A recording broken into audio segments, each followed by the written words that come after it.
Subscribe कीजिए हमारे YouTube channel Saxena CP classes को और बेल आइकन को प्रेस कीजिए हमारा लेटेस्ट एजुकेशनल वीडियो सबसे पहले देखने के। नमस्कार, जय हिंद दोस्तों, बहुत बहुत स्वागत है आप सभी का आपके अपने YouTube channel Saxena CP classes में। दोस्तों, यह जो आप लोगों की वीडियो है, समझ लीजिए कि आपका दोस्तों इस वीडियो को कंप्लीट देख करके जाना। आपसे मैं वादा करता हूं कि अगर ऊपर वाले और माता रानी की कृपा रही तो श्योर है आपका जो प्रथम प्रश्न पत्र है मेरे दोस्तों, उसमें आपका लगभग 40 प्लस श्योर है, होना ही होना है मेरे दोस्तों। पूरा देख करके जाना, एकदम इंपॉर्टेंट क्वेश्चन मैं करवा रहा हूं। हो सकता है कि इस वीडियो को बनाने में जो भी इतनी लंबी हो, 1.5 घंटे या 2 घंटे की होगी, लेकिन ध्यान देना मेरे दोस्तों, यदि आप करके गए तो यकीन रहना ऊपर वाले ईश्वर पे यदि आपको विश्वास है तो ध्यान देना मेरे दोस्तों कि आपका 45 या 40 तो प्लस आएगा ही आएगा मेरे दोस्तों। तो चलिए हम लोग शुरू करते हैं। जैसा कि दोस्तों आप लोगों के सामने आपका जो क्वेश्चंस है कि वर्तनी सुधार हेतु कक्षा कक्ष में किए जाने हेतु अपने सुझाव लिखिए। पहले मैं लघु उत्तरी कराऊंगा, इसके बाद अति लघु उत्तरी कराऊंगा, इसके बाद आप लोगों को बहुविकल्पी क्वेश्चन कराने वाला हूं मेरे दोस्तों। तो प्रश्न क्या है, देखिए, वर्तनी सुधार हेतु कक्षा कक्ष में किए जाने हेतु अपने सुझाव लिखिए। सुझाव पूछ रहा है दोस्तों। तो यदि अध्यापक कक्षा कक्ष में निम्न उपाय कर ले तो छात्रों की वर्तनी में सुधार लाया जा सकता है। वो कौन कौन सा सुधार है मेरे दोस्तों? जिन छात्रों का उच्चारण अशुद्ध हो उनका अनुकरण अन्य छात्र न करने पाए। पहला वर्तनी का सुधार, यह ध्यान रखिएगा कि जो बच्चा अशुद्ध बोलेगा यदि उसका अनुसरण दूसरा बच्चा करेगा तो वो भी तो अशुद्ध ही बोलेगा। पहला चीज है, इसका ध्यान रखा जाना चाहिए। दूसरा बात क्या है आपका, देखिए कि मौखिक कार्य का उच्चारण सुधार से विशेष महत्व है। मौखिक कार्य का जो उच्चारण है वो सुधार से विशेष महत्व है। अतः कक्षा में मौखिक कार्य के पर्याप्त अवसर प्रदान किया जाए। कहने का मतलब कि जो भी काम हो, क्योंकि बच्चा जब जैसे छोटा बच्चा है तो देखे होंगे कि पानी को जब बच्चा छोटा रहता है तो उसको बुलाता है मम्मा बोलता है, ठीक है। तो मौखिक कार्य का जो उच्चारण होता है, मौखिक कार्य का उच्चारण जो होता है वो वर्तनी को सुधार में बहुत ही क्या करता है, अपना अहम रोल जो है पैदा करता है। आगे आपका आता है, देखिए, यदि संकोच, डर या आत्मविश्वास की कमी के कारण जो होता है उच्चारण अशुद्ध हो रहा है। जैसे अगर कोई बच्चा है टीचर के सामने जाए, अगर टीचर से अगर वो बच्चा डर रहा है तो देखे होंगे कोई चीज क्लियर रूप से, स्पष्ट रूप से वो बोल नहीं पाता है। तो यही बात बोल रहा है कि यदि संकोच, डर या आत्मविश्वास की कमी के कारण उच्चारण अशुद्ध हो रहा है तो अध्यापक को चाहिए कि छात्र के प्रति सहानुभूति एवं धैर्य के साथ व्यवहार करे। आवश्यकता पड़ने पर मनोविज्ञान विशेषज्ञ से परामर्श लिया जा सकता है। कहने का मतलब अगर बच्चा डर रहा है तो टीचर को, शिक्षक को चाहिए कि उसके अंदर क्या करे कि ऐसा माहौल उत्पन्न करे या उसके प्रति एकदम प्रेम का व्यवहार करे कि उसको डर ना लगे, तो वो सही बोलेगा। चौथा जो है आपका, देखिए, अध्यापक अपना उच्चारण भी सुधार ले। हाँ, कभी कभी अच्छा अध्यापक जो होता है वो भी गलत बोलते हैं, ठीक है, तो उनको भी अपने जो है उच्चारण पर क्या करना चाहिए, वर्क करना चाहिए, ठीक है। उच्चारण शिक्षा में अनुकरण या विशेष महत्व है। छात्रों में शुद्ध उच्चारण करने की आकांक्षा जागृत की जाए, उन्हें परिनिष्ठ उच्चारण के लिए प्रेरित किया जाए। आगे है, देखिए, उच्चारण प्रतियोगिताओं का आयोजन करके पुरस्कार की व्यवस्था की जाए। इनमें उच्चारण सुधारने का प्रयास करेंगे। आवश्यकता हो कि चिकित्सकों की सहायता ली जाए। शारीरिक विकृतियों की दशा में चिकित्सकों का परामर्श लिया जाए। ये सभी आप लोगों के उसके उच्चारण में आप लोगों का महत्व पैदा करता है। तो आप लोग अपने भाषा में लिख सकते हैं। आगे आपका था एक क्वेश्चन और इंपॉर्टेंट कि प्राथमिक स्तर पर चित्र पठन के महत्व को स्पष्ट करिए। जो प्राथमिक स्तर पर बोल रहा है कि चित्र जो पठन है उसके महत्व को स्पष्ट करना है। तो देखिए, ध्यान रखिए, अपनी भाषा में आप लिख सकते हैं। देखिए, चित्र पठन के माध्यम से बच्चा क्या होता है कि कोई भी चीज अगर इमेज है, समझिए कि इमेज के माध्यम से चीजों को जब सीखता है तो वो भूल नहीं पाता है। क्या करता है मेरे दोस्तों, वो क्या करता है, वो भूल नहीं पाता है, उसको दिमाग में आ जाता है। जैसे हम लोग बोलते हैं सूरत में, क से कबूतर उड़ा रहे थे, ख से खाना खा रहे थे। तो खाना खा रहे थे, उसको इमेज के माध्यम से अगर दिखाया जाए तो बहुत ही अच्छे तरीके से काम कर सकता है। वही बात यहाँ देखिए बोला है कि प्राथमिक स्तर पर चित्र पठन का बहुत महत्व है। इस प्रणाली में चित्रों की सहायता से शब्द और शब्दों की सहायता से अक्षर सिखाए जाते हैं। वास्तव में लिपि का विकास चित्रों की सहायता से ही हुआ है। इस विधि की सहायता से खेल, आगे बढ़ते हैं, देखिए खेल में देखिए आपका क्या हो जाता है, देखिए बच्चों को वर्ड रचना सिखा दी जाती है, जैसे स म त ग न, वर्ड से सवार मछली, देखिए तख्ती गधा नल आदि के चित्र बनाकर दिखाए जा सकते हैं। इसी प्रकार धीरे धीरे अभ्यास होने पर बालक अन्य वर्डों भी लिखना सीख जाते हैं। कहने का मतलब ये है, देखिए आप अपनी भाषा में बस इतना लिख दीजिएगा कि जो चित्र होता है, चित्र के माध्यम से ध्वनियां जो हैं बच्चों के दिमाग में क्या होता है, जल्दी बैठती हैं, उनको देखता है तो वो देख करके आप जानते हैं, जैसे कि आप जैसे अगर हम मूवी देखें तो मूवी को क्या होता है, वो श्रव्य और दृश्य होता है, दोनों होता है, तो ज्यादा मजा आता है दोस्तों। तो वो क्या होता है, इससे बच्चा क्या होता है, वो सीखने की जो होता है, जितना कार्टूनिंग रहेगा उतना ही जल्दी बच्चा क्या करता है, सीख जाता है। आगे आ जाता है, देखिए अपना एक और बहुत ही इंपॉर्टेंट, अल्प प्राण एवं महाप्राण ध्वनियों में अंतर स्पष्ट करिए। समझ लीजिए मेरे दोस्तों कि यदि आपको हिंदी और मैथ अगर आती है तो समझ लीजिए कि फर्स्ट पेपर में अगर आप समझ लीजिए कि आंख बंद करके भी अगर आ जाएंगे तो 40 प्लस आपका लाना तय है मेरे दोस्तों।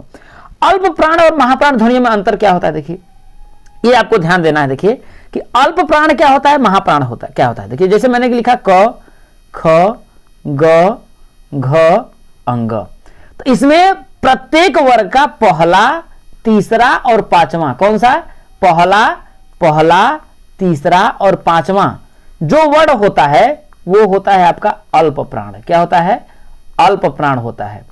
और अब बचा आपका दूसरा और चौथा जो होता है वो आपका महाप्राण होता है। ध्यान रखिएगा मेरे दोस्तों, कौन कौन सा, प्रत्येक वर्ग का पहला तीसरा और पांचवा अल्प प्राण और दूसरा चौथा आपका महाप्राण होता है। वही बात ये बताया है कि उनको ध्वनियों में अंतर। अल्प प्राण में क्या होता है, देखिए अल्प प्राण, अब देखिए अल्प का मतलब होता है छोटा, और प्राण मतलब प्राण आपका जैसे प्राण तो होता है। अल्प प्राण में जो होता है कि जो ध्वनि जो वायु होती है वो बहुत ही कम निकलती है और महाप्राण में ज्यादा होता है। तो यही बात यहां पर देखिए कह रहा है कि जिन ध्वनियों के उच्चारण में श्वास वायु का आधिक्य न हो या श्वास बल कम हो उन्हें अल्प प्राण कहते हैं। अल्प प्राण ध्वनियां इस प्रकार से सभी स्वर प्रत्येक वर्ग का पहला तीसरा और पांचवा, य र ल व, कुल 30 वर्ड, कितना, प्रत्येक वर्ग का पहला तीसरा और पांचवा और य र ल व, ये कुल मिलाकर के 30 वर्ड आपके अल्प प्राण होते हैं। बाकी जितने भी आते हैं आपके महाप्राण होते हैं। अब महाप्राण देखिए के बारे में भी आपका बताया, देखिए यहाँ पर कि जिन ध्वनि के उच्चारण में हवा का अधिक हो या श्वास बल अधिक हो उन्हें महाप्राण ध्वनि कहते हैं। प्रत्येक वर्ग का दूसरा चौथा, जैसे स स ह, कुल 14 वर्ण है, तो इसके बारे में आप लोग ध्यान रखिएगा। और क्या होता है, देखिए आगे आपका बोला अनुस्वार एवं अनुनासिक ध्वनियों के अंतर को सोदाहरण स्पष्ट करिए। तो अनुस्वार क्या होता है दोस्तों और अनुनासिक क्या होता है। जैसे आप देखते हैं, देखिए कि ये जैसे कि अ लिखते हैं ऊपर जो बिंदी लगाते हैं ये होता है आपका अनुस्वार। क्या होता है आपका दोस्तों, अनुस्वार होता है। और अनुनासिक ध्वनियां क्या होती है, जैसे चंद्रमा होती है, ध्यान रखिए चंद्रमा और उसके ऊपर का जो बिंदी होता है ये आपकी अनुनासिक ध्वनियां होती हैं। तो अनुनासिक का ध्वनियां क्या होती हैं, देखिए नाक से भी, देखिए जैसे अंग अंग अगर आप बोलेंगे तो इसे लगता है कि नाक से बोली जा रही है। समझ रहे मेरे दोस्तों, ठीक है। तो अब देखिए अनुनासिक, देखिए अनुस्वार जो होता है अंग, अनुनासिक देखिए अंग ये चांद वाला रहता है तब अनुनासिक ध्वनि आ जाती है। तो देखिए अनुस्वार का मतलब, अनु का अर्थ है पीछे, जो स्वर के पीछे या बाद में उच्चारित हो अनुस्वार कहलाती है। अर्थात अनुस्वार ध्वनि स्वर के बाद नाक से उच्चारित होने वाली वह ध्वनि है जो स्वर में पृथक सत्ता रखती है, जैसे संगति, कंगन, अंगद, संग, गंगा। अब आप बोल सकते हैं देखिए कि अनुस्वार में देखिए न का जैसे बोलते हैं अंग अंग अंग, तो ऐसे लग रहा है वो नाक की तरफ पहुंच रहा है। और अनुनासिक ध्वनि क्या होती है, देखिए जिसमें क्या होता है, देखिए कि मुख व नाक से उच्चारित वह ध्वनि जो पूर्णतः स्वर पर आश्रित होती है। क्या होती है, जैसे कि आंसू, आंसू, चांद, ये आपका क्या है, इस तरीके का है मेरे दोस्तों। चलिए आगे हम लोग बढ़ते हैं। देखिए अगला जो आपका प्रश्न आ जाता है, देखिए लिखना सिखाने हेतु मेरिया मॉन्टेसरी का क्या मत है। क्या है, लिखना सिखाने हेतु मेरिया मॉन्टेसरी का क्या मत है। तो ध्यान रखिएगा, मॉन्टेसरी ने लिखना सिखाने से पहले पढ़ना सिखाने का क्या किया था, समर्थन किया था। मॉन्टेसरी ने बताया था कि लिखना सीखने से पहले पढ़ना सीखना आना चाहिए। पढ़ने की क्रिया लिखने की क्रिया को से सरल है। जो पढ़ने की जो क्रिया होती है वो लिखने की क्रिया से क्या होती है, सरल है। बालक भाषा पर भौतिक रूप से पहले अधिकार प्राप्त करता है, उनका कथन था। आगे पूछा है आपका, देखिए कि कविताओं के प्रकार बताइए। तो कविता का देखिए एक आपका बाल गीत होता है, घटना प्रधान कविता और साहित्यिक कविता। 3 कविता याद से, पहला देखिए बाल गीत, घटना, साहित्यिक। फिर से बाल गीत, घटना, साहित्यिक। बाल गीत घटना प्रधान कविता, साहित्यिक, बाल गीत, घटना प्रधान कविता और साहित्यिक कविता। ठीक है मेरे दोस्तों, चलिए आगे बढ़ते हैं। आपका देखिए सभी देखिए इंपॉर्टेंट क्वेश्चंस हैं, परीक्षा में सभी आपके पूछे हुए हैं। कह रहा था कि गणित शिक्षण का महत्व एवं उपयोगिता बताइए। तो गणित शिक्षण क्या होता है दोस्तों? अब देखिए गणित अगर शिक्षण करने का मतलब, अगर आपको गणित आती है मेरे दोस्तों तो जोड़ना आप अच्छी तरीके से जाएंगे, वस्तुओं का जोड़ना, वस्तुओं के बारे में घटाना और प्रतिशत निकालना, औसत निकालना, कई चीजों के बारे में आप लोग रख सकते हैं। घर की जैसे कि आपको नमक घट गया है, वो कर गया तो आपको जोड़ना घटाना आ जाता है, तो बहुत अच्छी तरीके से आप कर सकते हैं। उसी के बारे में आपका होता है। देखिए गणित के उपयोग के बिना व्यक्ति का जीवन अत्यंत जटिल, अस्त व्यस्त हो जाता है। गणित प्रत्येक कठिनाई का समाधान है। इससे आर्थिक प्रगति का स्तर बढ़ता है। गणित की आधारभूत संकल्पनाओं, औसत, प्रतिशत, लाभ, हानि आदि से समाज में आर्थिक गतिविधि को शक्ति प्रदान होती है। जैसे कई बार लोगों ने बोला था कि कुछ लोग हम मजाक में सही, चाहे कभी हमसे मुझसे कह देते कि आपको मैथ कैसे आ गई। तो जैसे कि आपकी जो जाति है वो दूध बेचने वाली है, तो मैंने उनको जब उत्तर देते हुए मजाक में मैंने उत्तर दे दिया कि मैं दूध बेचता था लेकिन उसमें मैथ लगाता था कि दूध में बेचते हुए मेरे को पता करना था कि पानी में कितना डालूंगा, 1 लीटर दूध में मैं कितना पानी डालूंगा कि लोगों को पता भी ना चले और मेरा दूध बिक भी जाए, कि पानी का पता भी ना चले। तब वहां पे मैंने गणित लगाई कि नहीं लगाई? तो इसी तरीके से हंसी मजाक में मैंने कर देता था। तो गणित का देखिए अपना क्या उपयोगिता है, अपने भाषा में आप लोग लिख सकते हैं। आगे क्या है आपका देखिए लोकगीत। आगे क्या बोल रहा है दोस्तों कि एक मिनट आगे है कि लोकगीत से आप क्या समझते हैं। तो लोकगीत क्या होता है? देखिए गा गा करके चीजों को बताना। लोकगीत मतलब कि लोगों में जो गीत क्या हो। तो देखिए यहां पर देखिए लोकगीत से तात्पर्य किसी क्षेत्र विशेष में प्रचलित स्थानीय भाषा में रचे गए गीतों से है। लोक मतलब लोगों के द्वारा रचा हुआ गीत। वे गीत उस क्षेत्र विशेष की सभ्यता एवं संस्कृति को अभिव्यक्त करते हैं। जैसे कजरी, सोहर, चैता, लंगुरिया आदि लोकगीत की प्रसिद्ध शैलियां। ये लोकगीत शास्त्रीय नियमों को विशेष परवाह न करके सामान्य लोक व्यवहार के माध्यम से बनाया जाता है। तो लोकगीत से आप क्या समझते हैं मेरे दोस्तों?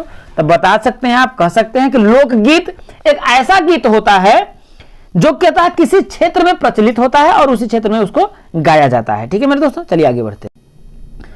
अगला है मेरे दोस्तों देखिए कि अशुद्ध उच्चारण का पूछ रहा है कि कारण बताइए। तो अशुद्ध उच्चारण का कारण आपका क्या हो सकता है? देखिए अशुद्ध उच्चारण का मतलब यह है, देखिए उसका देखिए सामाजिक कारण भी हो सकता है कि देखिए क्या होता है। देखिए यहाँ पे यही बात बोल रहा है, देखिए छात्रों के उच्चारण के अनेक दोष आ जाते हैं, वे अशुद्ध उच्चारण करने लगते हैं। अशुद्ध उच्चारण के प्राय निम्नलिखित कारण होते हैं। पहला ध्वनि लोपन, किसी ध्वनि का लोप कर देना। वो क्या होता है? अशुद्ध उच्चारण में कोई ध्वनि होगी उसको क्या कर देंगे? नहीं बोलेंगे। दूसरा क्या होता है? ध्वनि विकृति, मतलब ये क्या होता है देखिए कि किसी ध्वनि का अल्प उच्चारण या अति उच्चारण करना। ठीक है, जैसे कि ध्वनि विशेष किसी ध्वनि का उलट पलट देना, ध्वनि का सही ज्ञान, जैसे ध्वनि का सही ज्ञान न होना। कई लोग क्या होता है कि ध्वनि का सही ज्ञान होने का मतलब कि कौन सा जो वर्ण है कहां से बोला जाएगा। जैसे क वर्ग जितना भी है कंठ से बोला जाता है, च वर्ग जो है आपका तालु से बोला जाता है, ट वर्ग जो है आपका मूर्धार से बोला जाता है, और त वर्ग जो है दंत से बोला जाता है, प वर्ग जो है उष्ट से बोला जाता है। तो ध्वनियों का सही ज्ञान भी अगर नहीं होगा तब पर भी आदमी गलत करेगा। उच्चारण के साधन नियमों का ज्ञान न होना, सूर, अनुतान, बालाघात आदि का उचित प्रयोग न होना, हकलाना एवं तुतलाना, दोष युक्त श्रवण ध्वनिया। तो अशुद्ध उच्चारण के इतने बारे बहुत सारे हैं, अपने भाषा में आप लोग क्या कर सकते हैं? लिख सकते हैं। देखिए अशुद्ध उच्चारण में लिख देंगे कि ध्वनियों का अगर सही से ज्ञान नहीं रहेगा तो जैसे कि वर्णों में जैसे कि प वर्ग ओठ से बोला जाता है लेकिन वो प को कहीं और से, प को यह बोल दे, कुछ और बोल दे, तो ये दिक्कत होगा मेरे दोस्तों। तो इस तरीके से आप अपनी भाषा में लिख सकते थे, लिख लेंगे। आगे आपका जाता है देखिए कि आरंभिक स्तर पर पठन की क्या उपयोगिता है। क्या है? आरंभिक स्तर पर पठन क्या उपयोगिता है, या पठन से आप क्या समझते हैं, इसके महत्व पर प्रकाश डालिए।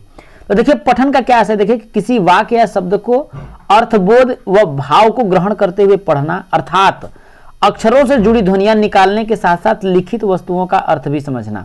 उदाहरण जैसे कक्षा में हम बच्चों को कार्ड पर बने पत्ती के चित्र अथवा श्यामपट्ट पर चित्र बनाकर अथवा वास्तविक पत्ती का चित्र दिखाकर पूछ सकते हैं, बच्चों यह क्या है अथवा किसका चित्र है। तो बच्चे पत्ती के पूर्व परिचित हैं, वे पत्ती के अर्थ ग्रहण करने के साथ पत्ती शब्द का उच्चारण करते हैं और प ध्वनि से भली भांति परिचित हो जाते हैं। यही प ध्वनि जब हम पतंग शब्द को पढ़ाते हैं उसमें प्रयुक्त करते हैं तो बच्चा बड़ी सहजता के साथ प ध्वनि की पहचान कर लेता है। कहने का मतलब यह देखिए आरंभिक स्तर पर पठन की क्या उपयोगिता है। तो आरंभिक स्तर पर पठन को हम लोग क्या कर सकते हैं, देखिए चित्रों के माध्यम से। आरंभिक स्तर पर पठन जो होना चाहिए चित्र के माध्यम से होना चाहिए। जैसे हम लोग बोलते हैं क से कबूतर, तो फिर बोलते हैं क से कौआ, है कि नहीं, तो क से अब कई चीजें आदमी बोल देता है। तो ये क्या है कि चित्रों के माध्यम से बच्चों को समझाते हैं, तो वो कौवे को क्या होता है देखा रहता है, तो कौवे के माध्यम से जो आपके ध्वनि है या फिर जो आपके वर्ड हैं उनको क्या करता है, सीख जाता है। तो वही बात बोल रहा, जैसे प से पतंग हो जाता है, ठीक है, प से पत्ती हो जाता है, तो वो सहजता से वर्डों को सीखने में होता है। तो वही बात देखिए यहां पर लिखा है कि देखिए प ध्वनि की पहचान कर लेता है। घर में जब वह पापा कहता है तो उसके दिमाग में पूर्व परिचित ध्वनि पर एक बार फिर घूम जाती है। इस प्रकार प ध्वनि उसके मस्तिष्क में स्थायित्व को प्राप्त कर ली थी। इसी प्रकार कमल, कबूतर, कलम, काजल आदि शब्दों के पठन द्वारा क की ध्वनियों का ज्ञान कर दे सकते हैं। पठन की प्रक्रिया पूर्णता से अंश की और पद्धति पर आधारित है। तो इसी संदर्भ में रमन बिहारी ने किया था, अपनी भाषा में आप लोग दोस्तों लिख सकते हैं। अब आगे आ जाता है मेरे दोस्तों, पूछा है कि वर्ड किसे कहते हैं। तो वर्ड क्या होता है, देखिए वह सार्थक मूल ध्वनि जिसके और टुकड़े ना हो सके उसे वर्ड कहते हैं। कहने जैसे देखिए आपका क है, यह एक सार्थक आपको लिखना पड़ेगा, सार्थक। सार्थक क्या लिखना पड़ेगा मेरे दोस्तों, सार्थक ध्वनि। सार्थक ध्वनि क्यों, स मतलब वास्तव में जिसका एक अर्थ होता है। ध्वनि तो बहुत है, जैसे देखिए मैं इसमें ऐसे कर रहा हूं, ये जो ध्वनि आप लोग निकल रही है मेरे दोस्तों, इस ध्वनि का नाम बताइए क्या है। लेकिन मैं प बोल रहा हूं तो इस ध्वनि का एक क्या किया गया है, आपका एक मतलब बोल सकते हैं संकेत दिया गया है कि प जो बोल रहे हैं इस ध्वनि का नाम है, ये आपका ध्वनि है। तो वही बात होता है कि वर्ड किसे कहते हैं कि वह सार्थक ध्वनि जिसके और टुकड़े नहीं किए जा सकते हैं उसे वर्ड कहते हैं। जैसे प का और टुकड़ा नहीं कर सकते हैं, समझ रहे हैं मेरे दोस्तों। तो ये आप लोगों का हो जाता है।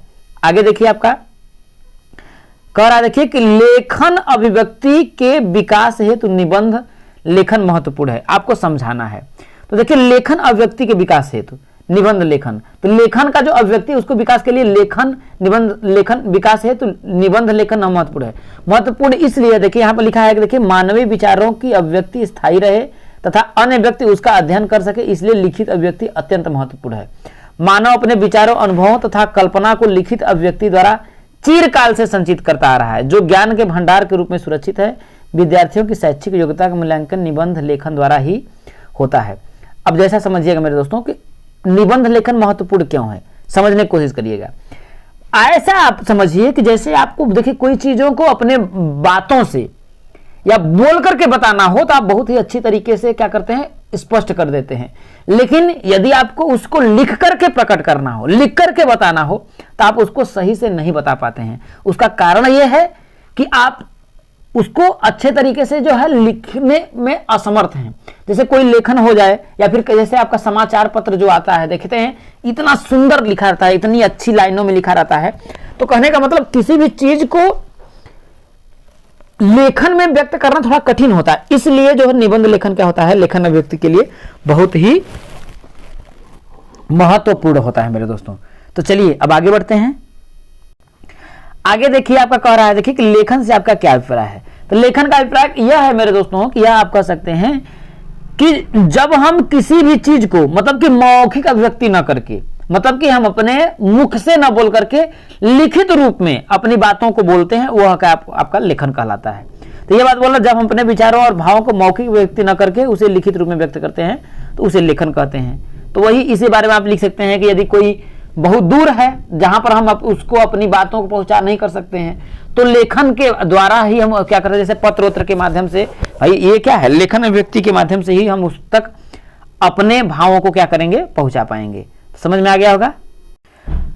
आगे आपका आ जाता है, देखिए दोस्तों पत्र लेखन की उपयोगिता कह रहा है, स्पष्ट कीजिए। तो पत्र लेखन की उपयोगिता क्या है, देखिए आधुनिक युग में दूरसंचार के साधनों की कोई कमी नहीं है। वर्तमान में टेलीफोन व मोबाइल के पत्र व्यवहार बहुत कम या नहीं के बराबर कर दिया है, फिर भी पत्र लेखन का अपना महत्व एवं उपयोगिता है। पत्र लिखने से लेखन शैली, भाषा शैली एवं व्याकरण के ज्ञान का अनुमान लगता है। लिखित अभिव्यक्ति के विकास के लिए विभिन्न प्रकार के व्यक्तिगत, सामाजिक और औपचारिक पत्रों का आवश्यक है। जैसे कि देखिए आपका कई प्रकार के पत्र लिखे जाते हैं। देखिए तो पत्र आपका जो होता है, जैसे कि महत्व देखिए जेम्स हॉल ने ठीक कहा है कि जिस प्रकार कुंजियां मंजूषाओं के अंतराल को खोल देते हैं, उसी प्रकार पत्र द्वारा हम दूरस्थ व्यक्तियों के साथ आत्मीय संबंध स्थापित करते हैं। तो पत्र 6 प्रकार के: पारिवारिक, सामाजिक, व्यावसायिक, संपादन के प्रकार, आवेदन पत्र, सरकारी कार्यालयों के पत्र। तो कुल मिलाकर के मेरे दोस्तों हम ये कह सकते हैं, देखिए, कि लेखन के माध्यम से हम जो है दूर बैठे लोगों तक अपनी जो भावना है उसको लोगों तक हम क्या करते हैं, पहुंचाते हैं लेखन के माध्यम से। और लेखन के माध्यम से हमारा लिखने का जो तरीका है वह बदलता है। ग्रामर की हमें समझ होती है, समझ रहे हैं। ग्रामर की समझ का मतलब कहां पर देखिए छोटी ई की मात्रा का यूज किया जाएगा, कहां पर बड़ी मात्रा का यूज किया जाएगा, कहां पर अल्प विराम का प्रयोग किया जाएगा, कहां पर पूर्ण विराम का प्रयोग किया जाएगा। तो कई चीजों का क्या होता है, हमको ज्ञान होता है, तो उससे हमारी लेखन कौशल सुधरता है। आगे कह रहा है, देखिए, वाक्य किसे कहते हैं? अर्थ के आधार पर वाक्यों के प्रकार में वर्णन करिए। करा वाक्य किसे कहते हैं? ठीक है दोस्तों, तो बोल सकते हैं, देखिए, दो या दो से अधिक, क्या बोलते हैं, वाक्य क्या होता है, देखिए, कि बोल सकते हैं कि दो या दो से अधिक शब्दों का वह मेल जो अपने आप में एक अर्थ बताता हो, जिसका एक कंप्लीट रूप से अर्थ निकलता हो, उसे वाक्य कहते हैं। यहां देखिए बोल रहा है, देखिए, मन के भाव विचारों को पूर्णता और स्पष्टता से प्रकट करने वाला सार्थक और व्यवस्थित शब्द समूह वाक्य कहलाता है। तो वही मैंने बोला कि शब्दों का वह सार्थक समूह, आप ही ऐसे भी बोल सकते हैं कि शब्दों का वह सार्थक समूह जिसका एक अर्थ निकलता है, उसे वाक्य कहते हैं। अब आगे पूछ रहा, देखिए, कि अर्थ के आधार पर वाक्यों के प्रकारों का वर्णन करिए। तो अर्थ के आधार पर वाक्य क्या होता है, देखिए, आपका कितने आपका, देखिए, 5 प्रकार का वाक्य होता है। कौन सा आपका? देखिए, पहला है विधि सूचक वाक्य, निषेध सूचक वाक्य, आज्ञा सूचक वाक्य, प्रश्न सूचक वाक्य, विराम विस्मय सूचक वाक्य। विधि सूचक क्या होता है? जिन वाक्यों में कोई बात कहने या कार्य होने का बोध होता है उसे विधि सूचक कहलाता है। जैसे मैं आता हूं, ये बात है। निषेध सूचक क्या होता है? जिन वाक्यों में बात या कार्य के न होने का बोध होता है। देखिए, विधि सूचक में होने का बोध होगा, और निषेध, देखिए, जैसे बोलते हैं प्रवेश निषेध, निषेध का मतलब ना का जहां पर ज्यादा बोध हो उसे निषेध बोलते हैं। आज्ञा सूचक क्या होता है? जिसमें आज्ञा का जहां पर बोध हो, क्या होता है? जिसमें आज्ञा का बोध हो उसे आज्ञा सूचक वाक्य कहते हैं। ये देखिए, आपका 3rd सेमेस्टर हिंदी में ऐसा प्रश्न पूछा गया था।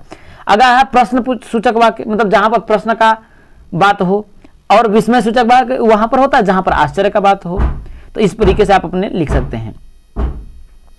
आगे कह रहा है, देखिए, कि लेखन की विधियों, क्या कह रहा है, देखिए, कि लेखन की विधियों का उल्लेख करिए।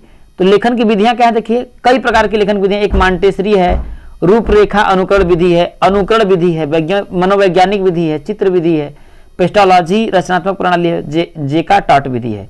तो याद कर लीजिए कौन कौन सी विधि। देखिए, मॉन्टेसरी, रूपरेखा अनुकरण, मनोवैज्ञानिक, चित्र विधि, पेस्टोलॉजी और जेका टॉट विधि। ठीक है मेरे दोस्तों, चलिए आगे बढ़ते हैं। अगला जो आपका क्वेश्चन है, देखिए, कि लेखन शिक्षण की मॉन्टेसरी विधि तथा चित्र विधि का वर्णन करिए। मॉन्टेसरी विधि और चित्र विधि। तो मॉन्टेसरी विधि क्या होता है? देखिए, इस विधि में सबसे पहले गत्ते या लकड़ी के बने अक्षरों पर हाथ फेरने को कहा जाता है। क्या होता है? देखिए, मॉन्टेसरी विधि में क्या होता है? सबसे पहले गत्ते या लकड़ी के बने अक्षरों पर क्या होता है? हाथ फेरने को कहा जाता है। जब उनकी अंगुलियां सध जाती हैं तब स्वतंत्र रूप से वर्ण लिखने को कहा जाता है। तब उन्हें कटे अक्षरों के बीच पेंसिल चलाकर अक्षर लिखना सिखाया जाता है। नीचे कागज रखकर खाली कटे हुए स्थानों पर पेंसिल चलाने के नीचे के कागज पर वर्ण बनाए जाएंगे। वर्ण लिखने के लिए हाथ के परिचालन का अभ्यास भी बालक को हो जाएगा। तो मॉन्टेसरी विधि में क्या होता है? देखिए, सबसे पहले गत्ते पर क्या होता है? गत्ते या लकड़ी पर बने अक्षरों पर क्या होता है? हाथ फेरने के लिए कहा जाता है। जब उसके बाद जब बच्चा पारंगत हो जाता है तो उसकी जो उंगलियां जब सज जाती है तो स्वतंत्र रूप से उनको लिखने के लिए कहा जाता है। उस समय उनको क्या होता है? कटे फटे जो अक्षर होते हैं, जैसे कि मैंने जैसे ये देखिए आपका च लिखा है, इसको थोड़ा सा मैंने यहाँ पर बीच से, जैसे अगर मैं कहूँ, जैसे देखिए मैं इसे इतना मैं मिटा दिया, अब मैं बोलूँगा इसी को कंप्लीट करो, या फिर यहाँ पर मैंने मिटा दिया इतना, तो कहेंगे इसको कंप्लीट करो। तो उस तरीका पर लोगों का होता है।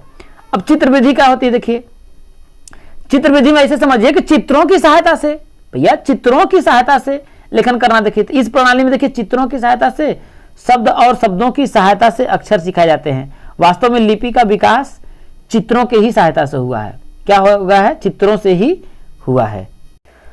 आगे देखिए हम कह सकते हैं, देखिए कि यहाँ पर लिखा है, देखिए इस विधि में की सहायता से खेल खेल में बच्चों को वर्ण रचना सिखाई दी जाती है, जैसे स म त ग न, वर्ण से सवार मछली। तो ये चीज़ें तख्ती का यूज करके, गधा नल के चित्र बना करके सिखाए जा सकते हैं। तो इसके बारे में आप लोग लिख सकते हैं। आगे आपका आता है, देखिए व्यंजन की परिभाषा देते हुए उच्चारण के स्थान पर, उच्चारण के आधार पर व्यंजनों के नाम लिखिए। तो देखिए व्यंजन की परिभाषा क्या होता है, देखिए कि वह वर्ण जो स्वरों की सहायता से बोले जाते हैं उनको व्यंजन कहते हैं। या फिर बोल सकते हैं व्यंजन वह ध्वनि है, जैसे यहाँ पर देखिए लिखा है, देखिए व्यंजन वह ध्वनि है जिसके उच्चारण में फेफड़ों से आने वाली स्वतंत्र या मुख्य मार्ग में कहीं पूर्णतया रोकी जाती हैं या अत्यंत संकुचित मार्ग से निकलती है, या मुख्य विवर को स्वर सीमा से हटाते हुए जिह्वा के एक या दोनों ओर से निकलते हैं, या स्वतंत्री के ऊपर वाले वाक अवयव में कंपन पैदा करती हैं। तो इस तरीके से आप लिख सकते हैं, या व्यंजन की परिभाषा आप लिख सकते हैं कि वह ध्वनि जो स्वर की सहायता से बोली जाती है उसे व्यंजन कहते हैं। स्पष्ट बात में आप लिख सकते हैं। अब देखिए व्यंजनों के उच्चारण की दृष्टि से दो आधारों पर बांटा गया है, एक उच्चारण स्थान और एक प्रयत्न के आधार पर। तो उच्चारण के स्थान पर जैसे क, जैसे मैंने बताया केटीएम, इसको याद रख लीजिए, ये KTMDO, मतलब क वर्ग जो है आपका कंठ से बोला जाएगा, च वर्ग जो है आपका तालु से बोला जाएगा, ट वर्ग जो है आपका मूर्धन्य से बोला जाएगा, जो त वर्ग है वो आपका दंत से बोला जाएगा, और जो प वर्ग है वो आपका क्या बोला जाएगा, देखिए वो आप लोगों का ओष्ठ से बोला जाएगा। तो देखिए ये जैसे न स ज र ल, इसको तो देखिए दंत मूल से बोलते हैं। तो इस तरीके से देखिए आपका बांटा गया है इसको। देखिए जैसे देखिए अंतस्थ व्यंजन जो होता है, इसमें कई होता है, अंतस्थ व्यंजन होता है, उष्म व्यंजन होता है, तो ठीक है ना, स्वर यंत्रीय स्वर तंत्र से। तो ये सभी आपका देखिए, जैसे आपका वर्ष से कौन कौन सा, दंत मूल से कौन सा, न स ज र ल बोला जाता है। देखिए ओष्ठ से प फ ब भ बोला जाता है, दंतों निचले होठ और ऊपर के दांतों से व और फ बोलते हैं। तो आपका दांत और ओठ, नीचे वाला ओठ दोनों सटता है। और स्वर यंत्र से आपका ह बोला जाता है मेरे दोस्तों। तो आप लोगों को समझ में आ गया होगा। चलिए अगला जो आपका प्रश्न आपका बनता है, देखिए कि छात्रों की वर्तनी संबंधित त्रुटि निवारण के उपाय बताइए। तो वर्तनी संबंधित त्रुटि का निवारण मतलब कि शुद्ध शब्दों का उनको बार बार उच्चारण कराया जाए, प्रयास करे कि वो सही सही बोले। तो देखिए यही होता है, देखिए कि कक्षा में शिक्षण शुद्ध उच्चारण करे। शिक्षक क्या करे, सबसे पहला शुद्ध उच्चारण करे। दूसरा, अशुद्ध शब्दों को अनेक बार लिखवाकर अभ्यास कराना चाहिए। तीसरा बात, समान उच्चारण वाले शब्दों अक्षरों के अंतर समझाना चाहिए। जैसे ब और व में लोग व को ब को व लिख देते हैं, तो इनको अंतर समझाना चाहिए कि जैसे व है इसके बीच में ये नहीं रहेगा, व में एकदम ऐसे स्वतंत्र रहेगा, तो ये अंतर नहीं लिख पाते हैं। तो वही चीजें होता है। जैसे लोगों को कहा है वगुला लिखने के लिए, तो लिखेंगे बगुला, ज्यादा तो लोग क्या करते हैं बगुला लिखेंगे। वक लिखने के लिए बोला जाएगा तो बक लिख देंगे। समझ रहे हैं मेरे दोस्तों। तो इन सब चीजों का होना चाहिए। तो समान उच्चारण वाले अक्षरों का अंतर को समझना चाहिए, श्यामपट पर लिखकर सुधार करना, और श्रुत लेख, ये सभी आप लोगों का हो सकता है। अब दोस्तों आगे आपका देखिए कह रहा है, देखिए कि लेखन के अंतर्गत किस प्रकार की शुद्धियां पाई जाती हैं। तो देखिए लेखन के अंतर्गत बहुत सी शुद्धियां पाई जाती है कि ध्वनियों का सही जो है, मतलब कि जो मात्रा है उसका सही से प्रयोग नहीं होता है, लोग नहीं करते हैं। जो शिरोरेखा है जो है उसका प्रयोग सही से नहीं करते हैं। बहुत लोग जैसे ये आपका देखिए थ जैसे लिखा है, एकदम पूरा ऐसे लिख देते हैं।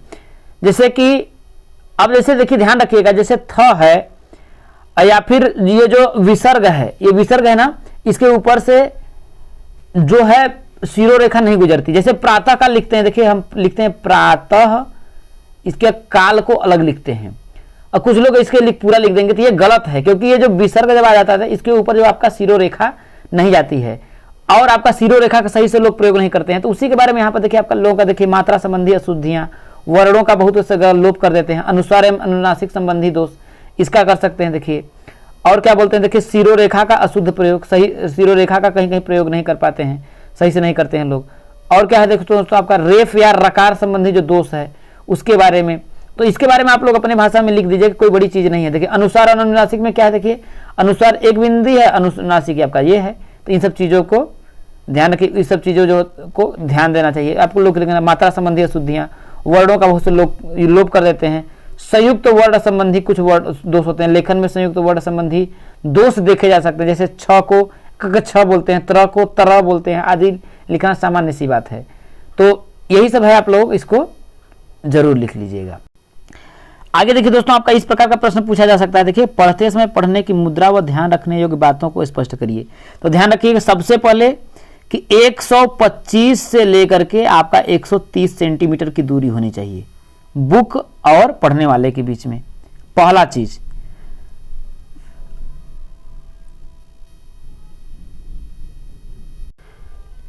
तो यहां देखिए आपका, जैसे कि यहां पर लिखा है, देखिए कि पढ़ते समय विद्यार्थी की आंखें तथा शरीर के अन्य अंगों का संचालन उसके बैठने तथा खड़े होने की मुद्रा सही होनी चाहिए। आंखों से पुस्तक की दूरी जो है कितना आपका 1 फीट या 25 इंच लगभग माना जाता है, 20 सेंटीमीटर। और देखिए 130 अंश का डिग्री अंश का कोण बनाती हुई आंखों से कम 1 फुट की दूरी होनी चाहिए। तो इस चीज़ों का आप लोगों को ध्यान रखना। जैसे आपका होता है, देखिए कि जब भी आपका हो, जब भी आप क्या कर रहे हो, आपसे और उसकी दूरी जो हो आपका 25 से आपका कितना हो 30 हो, कितना 25 से 30 सेंटीमीटर होनी चाहिए। और डिग्री आपका दिया है 130। ठीक है मेरे दोस्तों, इस बात को आप लोग ध्यान रखिएगा। आगे जो है आपका देखिए कि प्रारंभिक स्तर पर लेखन की अच्छी आदतों को कैसे विकसित करेंगे।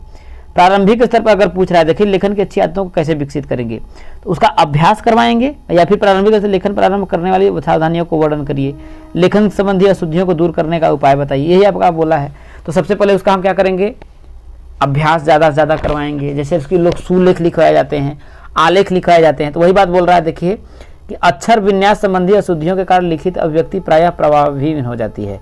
अतः प्रत्येक शिक्षक का यह कर्तव्य बनता है कि वह अक्षर विन्यास की अशुद्धियों के कारण को जाने और उनको दूर करने का समुचित क्या करे, प्रयास करे।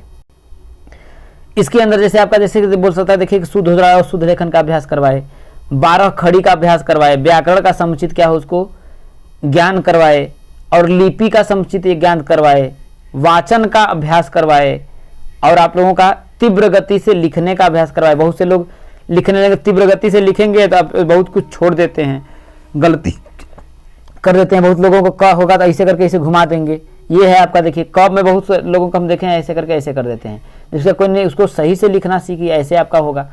तो तीव्र गति से लिखेंगे तो ये सब चीजें उसकी क्या होगी, आपकी सुधरेंगी मेरे दोस्तों। तो यही सब चीजें आपकी सावधानियों को बरतना।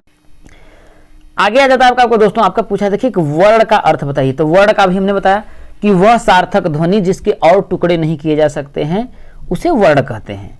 ठीक है, अब कह रहा है वर्णमाला क्या होता है कि वर्णों की जो माला होती है उसको वर्णमाला कहते हैं। समझ रहे हैं, जैसे भाई क से लेकर के ज्ञ तक, क से लेकर के ज्ञ तक, ये वर्णों की क्या है आपका माला है, तो उसे वर्ण का माला कहते हैं।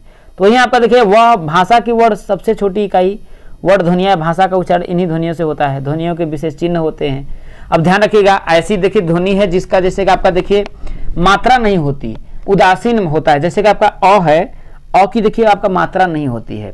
तो ये होता है वर्ण की परिभाषा, जो है भाषा की वो सबसे छोटी इकाई को वर्ण कहते हैं, जो निश्चित ध्वनि के रूप में धारण करती है। तो यही सब है देखिए, टुकड़े नहीं किए जा सकते। अपने भाषा में देखिए कि जैसे वर्णमाला क्या होता है, देखिए वर्णों की माला, जैसे फूलों की माला होती है भाई, फूलों की जो माला होती है तो उसको कहते हैं जो होता है, या मोती की माला होती है, तो वैसे ही वर्णों की क्या होती है, अपना माला होती है। दोस्तों समझ में आ गया।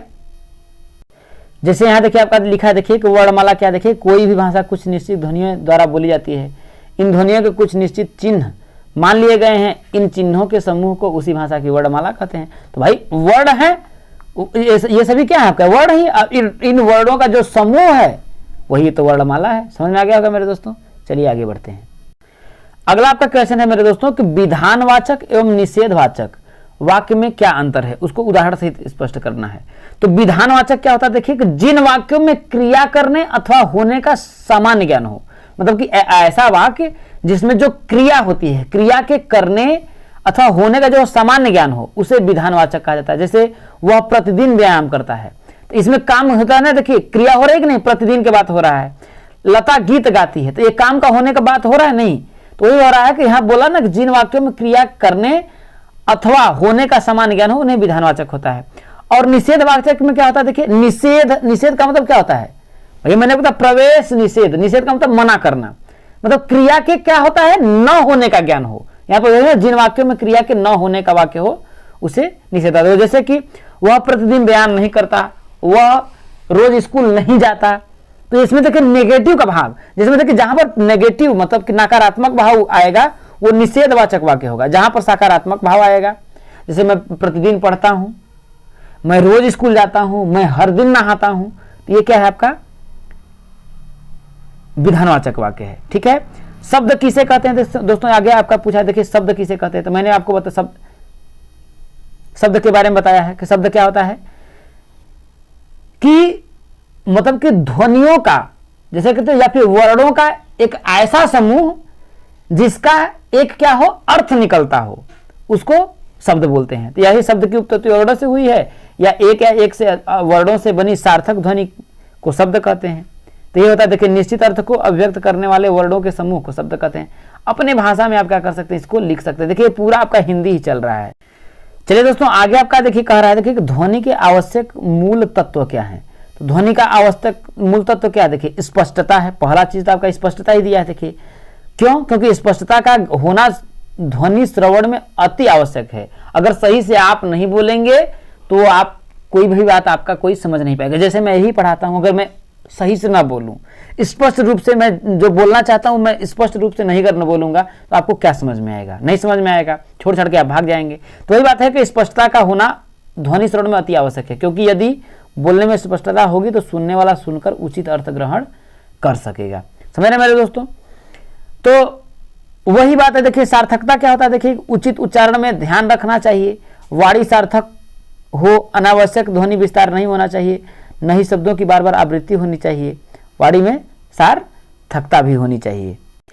आगे देखिए कह रहा है कि यह शुद्ध ध्वनि का मुख्य मूल तत्व है, इसके बिना जो होता है ध्वनि का अर्थ नहीं सिद्ध हो सकता है। ध्वनि का उच्चारण सामान्य परिष्कृत होना चाहिए, तरंगता होनी चाहिए, तो ये सब चीजें हैं। तो ध्वनि का आवश्यक मूल शब्द देखिए स्पष्टता होनी चाहिए। जैसे मैं आप लोगों को एक स्टोरी बताता हूँ कि हम लोगों के यहाँ एक जो शिक्षक थे, अब उनसे एक बुजुर्ग मतलब कि जैसे बूढ़े आदमी पहुंच गए बातचीत करने के लिए, तो कुछ पूछ रहे थे। तो सर ने जो क्या कह दिया कि ऐसा है कि आप जो है कि वो उनको कई बार बोल रहे थे तो नहीं समझ पा रहे थे उनकी बातों को सर की। तो उन्होंने बोला कि आप बुजुर्ग आदमी हैं, हम लोगों की बातें आप लोगों को नहीं समझ में आएगी। तो उन्होंने अपनी उस बातों को समझ लिया कि वो उनको गाली दे रहे हैं, समझ रहे कि नहीं। तो उसमें बहुत ज़्यादा हंगामा हो गया। तो इसमें जब बड़े लोग आकर के उनको समझाए तब वो माने, नहीं तो इसमें तो इस तरीके से स्पष्टता होनी चाहिए। उन्होंने बुजुर्ग कहा, उन्होंने समझा कि वो हमको गाली दे रहे हैं, उसका गलत अर्थ निकाल लिया, समझ रहे कि नहीं। अब आगे आ जाता है मेरे दोस्तों कि कह रहा है कि उच्चारण के आधार पर स्वरों के भेद। तो उच्चारण के आधार पर स्वरों का देखिए अगर देखा जाए तो देखिए जो होता है आपका दो, एक ह्रस्व होता है, एक दीर्घ होता है। ह्रस्व में क्या होता है, अ ई उ री, मतलब होता है जैसे कि मतलब कि सबसे कम समय अ ई उ जो होता है वो ह्रस्व स्वर होता है, अ ई उ री जो आता है ह्रस्व स्वर होता है। और दीर्घ स्वर क्या होता है, देखिए जिसमें होता है ह्रस्व स्वर का जो होता है 2 गुना समय लगता है, उसे दीर्घ स्वर बोलते हैं। जैसे आ, बड़ी ई, बड़ा ऊ, ए आई ओ औ, ये होता है। और एक होता है आपका देखिए संस्कृत में जो इसको बोलते हैं हम लोग प्लुत स्वर, क्या बोलते हैं, प्लुत स्वर। ये लुप्त स्वर यहाँ पर लिखा है, ये गलत लिखा है, प्लुत स्वर होता है। क्या होता है, प्लुत स्वर होता है। इसमें क्या होता है देखिए ह्रस्व स्वर का 3 गुना समय लगता है। कितना, 3 गुना। जैसे हम किसी को बुलाएंगे राम, बहुत दूर से बोलेंगे तो वो इसमें होता है प्लुत स्वर। क्या होता है, ह्रस्व स्वर का 3 गुना समय लगता है। तो यही होता है आपका देखिए स्वरों के जो आपका भेद दिया वो के उदाहरण स्पष्ट करिए, तो आप लोग लिख सकते हैं दोस्तों। आगे आपका देखिए एक और है, देखिए कि श्रवण कौशल क्या है, इसके उद्देश्य बताइए। तो श्रवण कौशल मतलब श्रवण का मतलब होता है सुनने, और कौशल मतलब सुनने में जिसका क्या हो, कौशल बहुत अच्छा हो। तो क्या होता है देखिए सुनना एक प्राकृतिक प्रदान शक्ति है। जिस व्यक्ति की श्रवणेंद्रियां ठीक नहीं होती वह व्यक्ति किसी भी संदेह या निर्देश को उचित रूप से नहीं सुन पाता, जिससे उसके कार्य व शिक्षण की प्रक्रिया अवरुद्ध हो जाती है। छात्रों को निर्देशों, संदेशों तथा कहानियों के निहित भावों उद्देश्यों को सुनकर समझने के लिए उसमें श्रवण कौशल उच्च होना चाहिए। मौखिक भाषा का पहला कौशल, जैसे बोल सकते हैं देखिए श्रवण कौशल मौखिक भाषा का पहला ही कौशल है। बच्चा देखिए किसी भी चीज़ को शुरुआत में करता है तो बोलता नहीं है, सुनता, पहले ज़्यादा बातों का क्या करता है, सुनता है। तो इधर श्रवण कौशल किसी प्रकार के दिए जा रहे ज्ञान, भावों और विषयों को भली प्रकार सुनकर ही समझा जा सकता है। हम लोगों को इस बात का एहसास नहीं होता कि भाषा तथा भावों को समझने में श्रवण तथा इसके कौशल का कितना महत्व है। तो आप लोग अपनी भाषा का ये चीज़ें हैं, अपनी भाषा में आप लोग इसको लिख सकते हैं। आगे आपका जाता है देखिए कहानी शिक्षण की विशेषताएं बताइए। तो कहानी शिक्षण की क्या विशेषता है, वह क्या करता है, कहानी के माध्यम से चीज़ों को बताने में चीज़ें बहुत ही जल्दी क्या होती हैं, याद होती हैं। ठीक है, और वे क्या होता है देखिए सौहार्दपूर्ण हो जाती है, एक मनोरंजन मतलब होता है उसमें हो जाता है। तो देखिए कहानी शिक्षण का उचित रूप से होना चाहिए। कहानी यदि शिक्षक द्वारा उचित उच्चारण के साथ न पढ़ाई जाए और इसका अर्थ तथा भाव न समझाए जाएं तो इसके भाव निरर्थक हो जाएंगे, क्योंकि बच्चों के मस्तिष्क को इसका कोई प्रभाव नहीं पड़ेगा।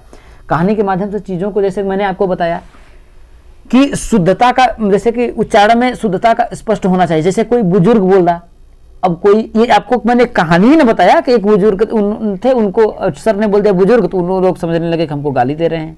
ठीक है, तो कई चीज़ें होता है। यदि कहानी पढ़ाई जाते समय अध्यापक कुशलतापूर्वक पढ़ाए तो इसे कहानी की उपयोगिता कई गुना बढ़ जाती है। अतः कहानी पूर्ण सूझबूझ के साथ पढ़ाई जानी चाहिए। यही कहानी शिक्षण की विशेषता है। कहानी शिक्षण की विशेषता यही है कि कहानी के माध्यम से, अगर जैसे कि कहानी शिक्षण क्या है, कहानी को अगर आप पढ़ाएंगे, थोड़ा सा मनोरंजन के आधार पढ़ाएंगे तो थोड़ा मजा आएगा, है कि नहीं। तो यही सब चीज़ें हैं। अब आगे आ जाता है, देखिए आपका कह रहा है, देखिए कि शुद्ध उच्चारण अभ्यास है तो कक्षा शिक्षण में किए जाने वाले प्रयोग बताइए। उच्चारण है तो सुझाव क्या है, देखिए शुद्ध उच्चारण के लिए तो सबसे पहले क्या होता है कि प्रतिभागियों के समक्ष शुद्ध भाषा का प्रयोग किया जाए, उन्हें शुद्ध उच्चारित भाषा सुनने का अधिक से अधिक अवसर प्रदान किए जाएं। प्रतिभागी यदि किसी शब्द का शुद्ध उच्चारण करने में असमर्थ हो तो उस समय का खंड खंड उच्चारण अभ्यास करना चाहिए। मतलब कि अगर वो शुद्ध उच्चारण करने में अगर असमर्थ हो प्रतिभागी, तो उसे क्या करते हैं, एक एक शब्द का उच्चारण कराया जाना चाहिए, अभ्यास कराया जाएगा, तब वो सही बोलेगा। आगे देखिए, री स श ज्ञ वर्णों से बने शब्दों के शुद्ध उच्चारण का अभ्यास कराना चाहिए। ध्वनियों के, देखिए ये जो षटकोण वाला स है, बहुत से लोग इसको ख पढ़ते हैं, है कि नहीं।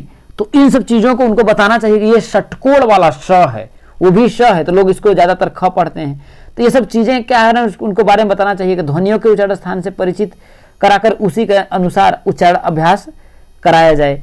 आगे देखिए कि इसमें आपको बहुत सी चीज़ों को आप लोगों को ध्यान होना चाहिए। देखिए कि हाँ, आप आगे देखिए आपका बताया जा रहा है कि ध्यान रखना चाहिए कि पढ़ते समय, बोलते समय बीच में टोकने की बजाय बोलना पढ़ना समाप्त होने के बाद अशुद्ध शब्द के उच्चारण का संशोधन करना चाहिए। जैसे कभी कभी लोग क्या करते हैं कि शब्द लड़का पढ़ रहा है, जहाँ गलती करेगा वहीं पर टोक देंगे। ऐसा नहीं करना चाहिए। पढ़े कहानी पूरा खत्म हो जाना चाहिए, उस पैरा जो है उसको खत्म होना चाहिए। इसके बाद बताना चाहिए कि आपने यहाँ पर और यहाँ पर क्या किया, गलती किया था। समझ रहे हैं। जैसे कि राम घर जाता है, तो वहां पर आप बोल दिया राम घर जाती है, तो उसको बताना चाहिए कि देखिए ती जो है वो स्त्रीलिंग के लिए यूज किया जाता है। तो तब जाकर के बच्चे में क्या होगा, सुधार होगा। पहले ही बता देंगे तो वो घबरा जाता है।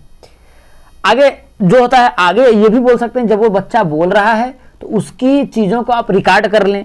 रिकॉर्ड जब कर लिए तो रिकॉर्ड करके उसके सामने सुनाइए, तो खुद ही उसको क्या करेगा, इंप्रूव करने में उसको कौशल आ जाएगा। तो ये कह रहा है, देखिए आदर्श उच्चारण के उदाहरण देखिए टेप रिकॉर्डिंग की सहायता से प्रस्तुत किए जा सकते हैं। ऐसे टेप पहले से तैयार रखने चाहिए, उन्हें सुनाकर फिर प्रतिभागियों से उसी प्रकार उच्चारण करने के लिए कहा जाए। देखिए ड ढ के उच्चारण का अभ्यास कराना चाहिए। संयुक्त अक्षरों के उच्चारण पर आप लोगों का क्या करना चाहिए, ध्यान देना चाहिए। तो यही सब है। आगे आपका जाता है, देखिए विराम चिन्ह का अर्थ बताइए। कह रहा है देखिए कि विराम चिन्ह के महत्व को समझाइए। तो ध्यान रखिएगा, विराम चिन्ह का मतलब क्या होता है। देखिए विराम का मतलब होता है रुकना या ठहराव। विराम चिन्ह का अगर अर्थ में बोलूं तो विराम का मतलब ही होता है, देखिए विराम लेना या अर्थात रुकना या ठहराव लेना। ठीक है, तो वही अतः, देखिए यहाँ पर विराम का अर्थ रुकना होता है। अतः भाषा के लिखित रूप में रुकने पर विराम के कुछ संकेत चिन्हों का प्रयोग किया जाता है, जिन्हें विराम चिन्ह कहते हैं। तो देखिए श्री कामता प्रसाद जो गुरु थे, उनके अनुसार बहुत से विराम, आपका लगभग देखिए 21 विराम चिन्ह होते हैं।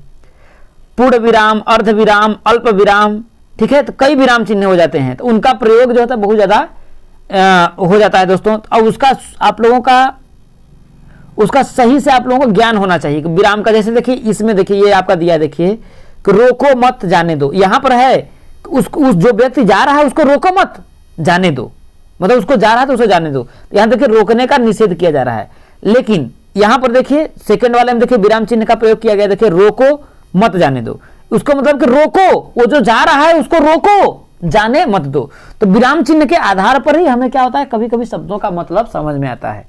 समझ आया दोस्तों। तो इसलिए उसका प्रयोग किया जाता है। जैसे पूर्ण विराम क्या होता है, जब कोई भी चीज खत्म हो जाती है तब पूर्ण विराम का प्रयोग किया जाता है। और जैसे आपका देखिए अल्प विराम क्या होता है, जैसे देखिए सोहन विद्यालय जाता है, अल्प विराम जैसे देखिए यहाँ पर अल्प विराम होता है, पूर्ण विराम होता है, अर्ध विराम होता है, प्रश्नवाचक चिन्ह होता है। तो कई सी चीजें आप लोगों का होता है दोस्तों। तो उसको आप लोगों को अच्छे तरीके से ज्ञान होता है, अपनी भाषा में आप लोग इसको लिख सकते हैं। जैसे देखिए आपका अर्ध विराम जो होता है, देखिए एक चिन्ह होता है आपका ऐसे होता है, तो ये आपका अर्ध विराम का चिन्ह है। पूर्ण विराम आपका ये है। समझ में आया नहीं आया। तो ये सब चीजें आप लोगों को समझना पड़ेगा, आपको विराम चिन्हों को व्यक्त कर सकते हैं। चलिए आगे बढ़ें। आगे आपका क्वेश्चन बन जाता है दोस्तों कि विस्मय सूचक चिन्ह किसे कहते हैं, सोदाहरण समझाइए। विस्मय सूचक चिन्ह क्या होता है, मतलब कि ऐसा चिन्ह या मतलब कि जिसका जो होता है हमें कोई चीज देख करके आश्चर्य होता है। जैसे अगर हम कोई चीज देखें आपको एकदम आश्चर्य हो जाए, ठीक है, तो आप लोगों को अगर उसको लिखित रूप में आपको प्रकट करना है तो उसके लिए एक चिन्ह ध्वनि बनाई गई होगी ना। जैसे अगर आप ऐसे समझिए कि विस्मय सूचक चिन्ह क्या होता है, जैसे अगर आप रोड पे चलते हैं तो अगर रेड आपका लाइट जलती है तो आपको वो देखिए एक चिन्ह बनाया गया है, इसका मतलब क्या होता है, क्या वहां लिखा रहता है रुकना, नहीं, रेड बन जाता है तो आप समझ जाते हैं कि वहां पर रुकना है। अगर ग्रीन रहता है तो आप लोगों को चलता है चलना है। लेकिन अगर आपका येलो है तो आपका बताता है कि धीरे धीरे चलिए, यदि तेजी से चले तो बगल वाला आकर के थपड़िया देगा, मतलब कि तो उसी तरीके से एक विस्मय जो किसी चीज को देख करके हमको आश्चर्य हो जाए, ठीक है, तो आश्चर्य का भाव हो, समझ रहे हैं कि नहीं। जैसे मैं अगर एक बात जैसे बोलूं आप लोगों को नॉर्मल तरीके से मैं बोलूं कि जैसे कि नॉर्मल तरीके से मैं इसे बैठा हूं, ठीक है, और यही बैठे बैठे जैसे कि मेरे चैनल पे जो होता है 10 मिलियन जो होता है सब्सक्राइबर आ जाए, एकाएक 10 मिलियन आ जाए तो हमें क्या हाँ जैसे मन कर रही है इतना ज्यादा, मतलब एकाएक, तो समझ रहे हैं कि नहीं, तो उसमें क्या आश्चर्य का भाव होगा हमको, तो वहां पर आश्चर्य के भाव को प्रकट करने के लिए क्या होता है, इस ध्वनि का प्रयोग किया था, इसको विस्मय सूचक चिन्ह बोलते हैं। तो ये होता है देखिए वाक्य में हर्ष, घृणा, शोक, भय आदि भावों को प्रकट करने के लिए इन चिन्हों का प्रयोग किया जाता है। जैसे वाह मजा आ गया, ठीक है, वही सब चीजों हैं। जैसे दुख हो रहा है जैसे आपका, तो उन सब चीजों का प्रयोग आपका विस्मय चिन्ह हो जाता है। तो आपका विस्मय चिन्ह के बारे में आप लोगों को बता देना है कि मतलब कि जब हमें हर्ष, बहुत ज्यादा हर्ष हो, बहुत ज्यादा घृणा हो, बहुत ज्यादा शोक हो, भय हो, ये सभी जो हमारे अंदर जो भाव आए उन भावों को प्रकट करने के लिए हम किसका चिन्ह का प्रयोग करेंगे, विस्मयादि बोधक चिन्हों का प्रयोग करेंगे। जैसे यहाँ देखिए हर्ष, विवाद, घृणा, आश्चर्य, भय, आज्ञा आदि मनोवेग सूचक शब्दों में उपवाक्यों था वाक्यों के अंत में जैसे आह उसे कितना दुख हो रहा है, विषाद आदि लंबी दीवार, पथ बंद, आश्चर्य कैसा सुंदर दृश्य है, इन सब चीजों में आपको का विस्मयवादी बोधक चिन्हों का प्रयोग किया जाता है। आगे आपका आ जाता है दोस्तों देखिए योजक चिन्ह लगाते हुए दो उदाहरण देखिए। तो योजक चिन्ह क्या क्या होता है देखिए कि ये आपका देखिए ये आपका योजक चिन्ह है, ये आपका योजक चिन्ह है। योजक जो चिन्ह होता है उसका जो प्रयोग होता है जैसे देखिए आपका समास में होता है, जैसे राम लक्ष्मण है, रात दिन है, भूखा प्यासा है। देखिए निम्नलिखित स्थितियों में इसका प्रयोग किया जाता है, जैसे तुलनात्मक वाचक तुलनावाचक, सासी से पहले, भरत सा भाई, सीता सी पत्नी, द्वंद्व या तथा तत्पुरुष समास में रात दिन, भूखा प्यासा, भाई बहन, प्रयोग स्थल, अक्षरों में लिखी जाने वाली संख्याओं और उनके अंशों के बीच, 1/4, 1/3, मध्य के अंत में अंगद रावण संवाद। तो इन सब चीजों में आपका योजक चिन्हों का प्रयोग किया जाता है, ठीक है मेरे दोस्तों। तो इसको आप लोग बहुत अच्छे तरीके से कर लीजिएगा। आप देखिए अगर आप सही से देखें, देखिए आपको हिंदी न पढ़ रहे हैं तो इसमें आपका हिंदी और मैथिली दो ही आपका आता है। अब आगे आ जाता है मेरे दोस्तों देखिए कि विलोम शब्द क्या होता है। विलोम शब्द किसे कहते हैं, तो विलोम का मतलब क्या होता है, उल्टा, मतलब जो उल्टा अर्थ प्रकट करने वाले शब्द को विलोम शब्द कहते हैं। जैसे देखिए जो शब्द विपरीत उल्टा अर्थ देते हो उसे एक दूसरे के विलोम शब्द कहते हैं। जैसे देखिए आपका क्या मैंने कहा दिन, क्या होगा आपका दिन, दिन का उल्टा क्या होगा, रात, दिन रात होगा, है कि नहीं। सुबह, सुबह का उल्टा क्या होगा आपका, शाम, ठीक है, तो सुबह शाम, तो ये क्या होगा आपका, तो देखिए सुबह का ठीक उल्टा ये अर्थ प्रकट कर रहा है कि नहीं, दिन, दिन का ठीक उल्टा देखिए अर्थ प्रकट कर रहा है नहीं, तो ये आपका विलोम शब्द, उसी को हम क्या करते हैं, विलोम शब्द करते हैं, ठीक है। जैसे देखिए यहाँ पर आपका कुछ विलोम चिन्हों को देखिए, अमृत का विष, अल्पायु का दीर्घायु, अमर का मर्थ, अपेक्षा का उपेक्षा, अग्रज का अनुज, अंत का आदि, अमावस्या का पूर्णिमा, अस्त का उदय, अनुलोम का प्रतिलोम, ये सभी क्या हैं आपके विलोम शब्द हैं। अब आगे देखिए दोस्तों कि आगे कह रहा है देखिए समानार्थी शब्द। समानार्थी देखिए इसको अगर अब संधि विच्छेद करेंगे तो क्या, समान प्लस अर्थ, ठीक है। तो समान अर्थ बताने वाले शब्द को समानार्थी शब्द कहते हैं। समानार्थी का मतलब जैसे देखिए मेरा ही जो नाम है मुझे कई नामों से बुलाया जाता है। जैसे भगवान श्री कृष्ण हैं उनको कई नामों से बुलाया जाता है, जैसे सुदर्शन चक्रधारी बोलते हैं, ठीक है, बंशीधर बोलते हैं, मुरली बोलते हैं, कृष्ण बोलते हैं, है कि नहीं है।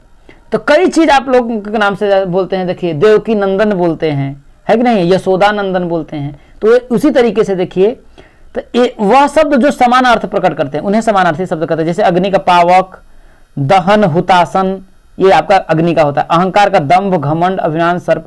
अपमान का तिरस्कार, अनादर, निरादर, बेइज्जती। अमृत का सुधा, मनु, विष, सोम। अब देखिए गृह का क्या हो जाता है, देखिए भवन, सदन, आलम, आवास, घर। तालाब का सर, सरोवर, जलाशय। तो इसको आप लोग समानार्थी शब्द, आप इसको पर्यायवाची शब्द भी कहा जाता है मेरे दोस्तों। चलिए आगे बढ़ते हैं। आगे आ जाता है आपका दोस्तों, देखिए घोष और अघोष ध्वनियों के बारे में पूछ रहा है। तो प्रत्येक वर्ग का देखिए, जैसे प्रत्येक वर्ग, जैसे आपका क है, ख है, ग है, घ है और अंग है। प्रत्येक वर्ग का तीसरा, चौथा और पांचवा ये आपका सघोष होता है और ये आपका अघोष होता है। समझ में आया? प्रत्येक वर्ग का पहला और दूसरा अघोष और दूसरा, तीसरा, चौथा, पांचवा आपका क्या होता है, सघोष वर्ण होता है। अब बात करते हैं, देखिए सघोष मतलब स मतलब के साथ, घोष मतलब घोषणा हो। सघोष का मतलब स मतलब के साथ आपका क्या हो, घोषणा का बात हो, या घोषणा जैसे गला में घरघराहट हो, ऐसा मतलब हो तो वहां पर सघोष होता है।